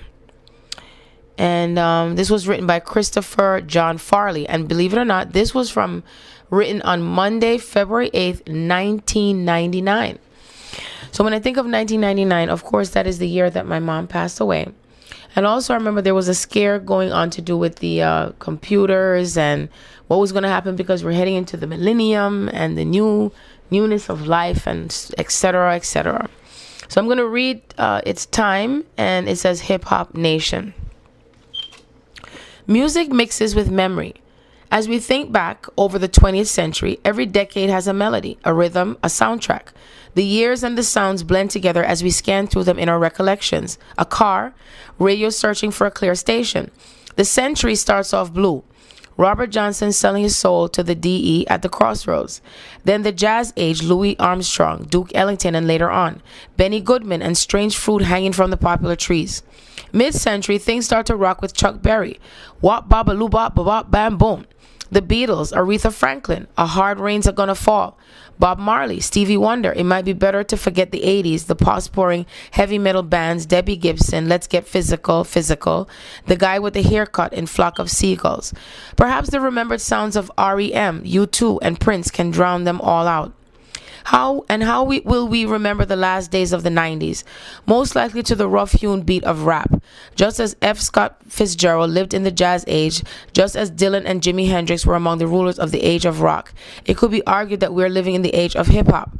Rock is old, says Russell Simmons, head of the hip-hop label Def Jam, which took in nearly $200 million in 1998. It's old people's shit. The creative people who are great, who are talking about youth culture in a way that makes sense, happen to be rappers. Consider the numbers. In 1998, for the first time ever, rap outsold what previously had been America's top-selling format, country music. Rap sold more than 81 million CDs, tapes, and albums last year, compared with 72 million for country. Rap sales increased a stunning 31% from 1997 to 1998, in contrast to 2% gains for country, 6% for rock, and 9% for the music industry overall. Boast rapper Jay-Z, whose current album, Volume 2, Hard Knock Life, Def Jam, has sold more than 3 million copies. Hip-hop is the rebellious voice of the youth. It's what people want to hear. Even if you're not into rap, hip-hop is all around you. It pulses from the films you watch. Seen a Will Smith movie lately? The books you read? Even Tom Wolfe peels off a few raps in his best-selling new novel. The fashion you wear? Tommy Hilfiger, FUBU. Some definitions are in order. Rap is a form of rhythmic speaking in rhyme. Hip-hop refers to the backing music for rap, which is often composed of a collage of excerpts or samples from other songs. Hip-hop also refers to the culture of rap. The two terms are nearly but not completely interchangeable. Rap music was once called a fad, but it's now celebrating a 20th anniversary of sorts. The first hip-hop hit, Rapper's Delight by the Sugar Hill Gang, came out in 1979. Hip-hop got its start in Black America, but now more than 70% of hip-hop albums are purchased by whites. In fact, a whole generation of kids, Black, white, Latino, Asian, has grown up immersed in hip-hop. I'm hip-hop every day, declares 28-year-old Marlon Irving, a Black record store employee in Portland, Oregon. I don't put on my hip-hop, says Sean Fleming, a white 15-year-old from Canton, Georgia. It's a totally different perspective, and I like that about it. Adds Katie Soba, 22, a white page at NBC in New York City. You do develop a sense of self through it. You listen and you say, yeah, that's right. Hip-hop represents a realignment of America's cultural aesthetics. Rap songs deliver the message again and again to keep it real. The poet Rainer Maria Rilke wrote that a work of art is good if it has sprung from necessity. Rap is the music of necessity, of finding poetry in the colloquial, beauty in anger, and lyricism even in violence. Hip-hop, much as the blues and jazz did in past eras, has compelled young people of all races to search for excitement, artistic fulfillment, and even a sense of identity by exploring the Black underclass. And I know because of rapper KRS-One, the white ska rapper singer Bradley Nowell of Sublime once sang in tribute to rap. Hip-hop has forced advertisers, filmmakers, and writers to adopt street signifiers like cornrows and terms like player hater. Invisibility has been a long-standing metaphor for the status of blacks in America. Don't see us, but we see you. Hip-hop band The Roots raps on a new song. Hip-hop has given invisibility a voice. But what does that voice have to say? Now tell me your philosophy on exactly what an artist should be. Lauryn Hill, superstar. It's all about the Benjamins, baby. Sean Puffy Combs. It's all about the Benjamins. You're mad because my style you're admiring. Don't be mad. UPS is hiring. The Notorious B.I.G.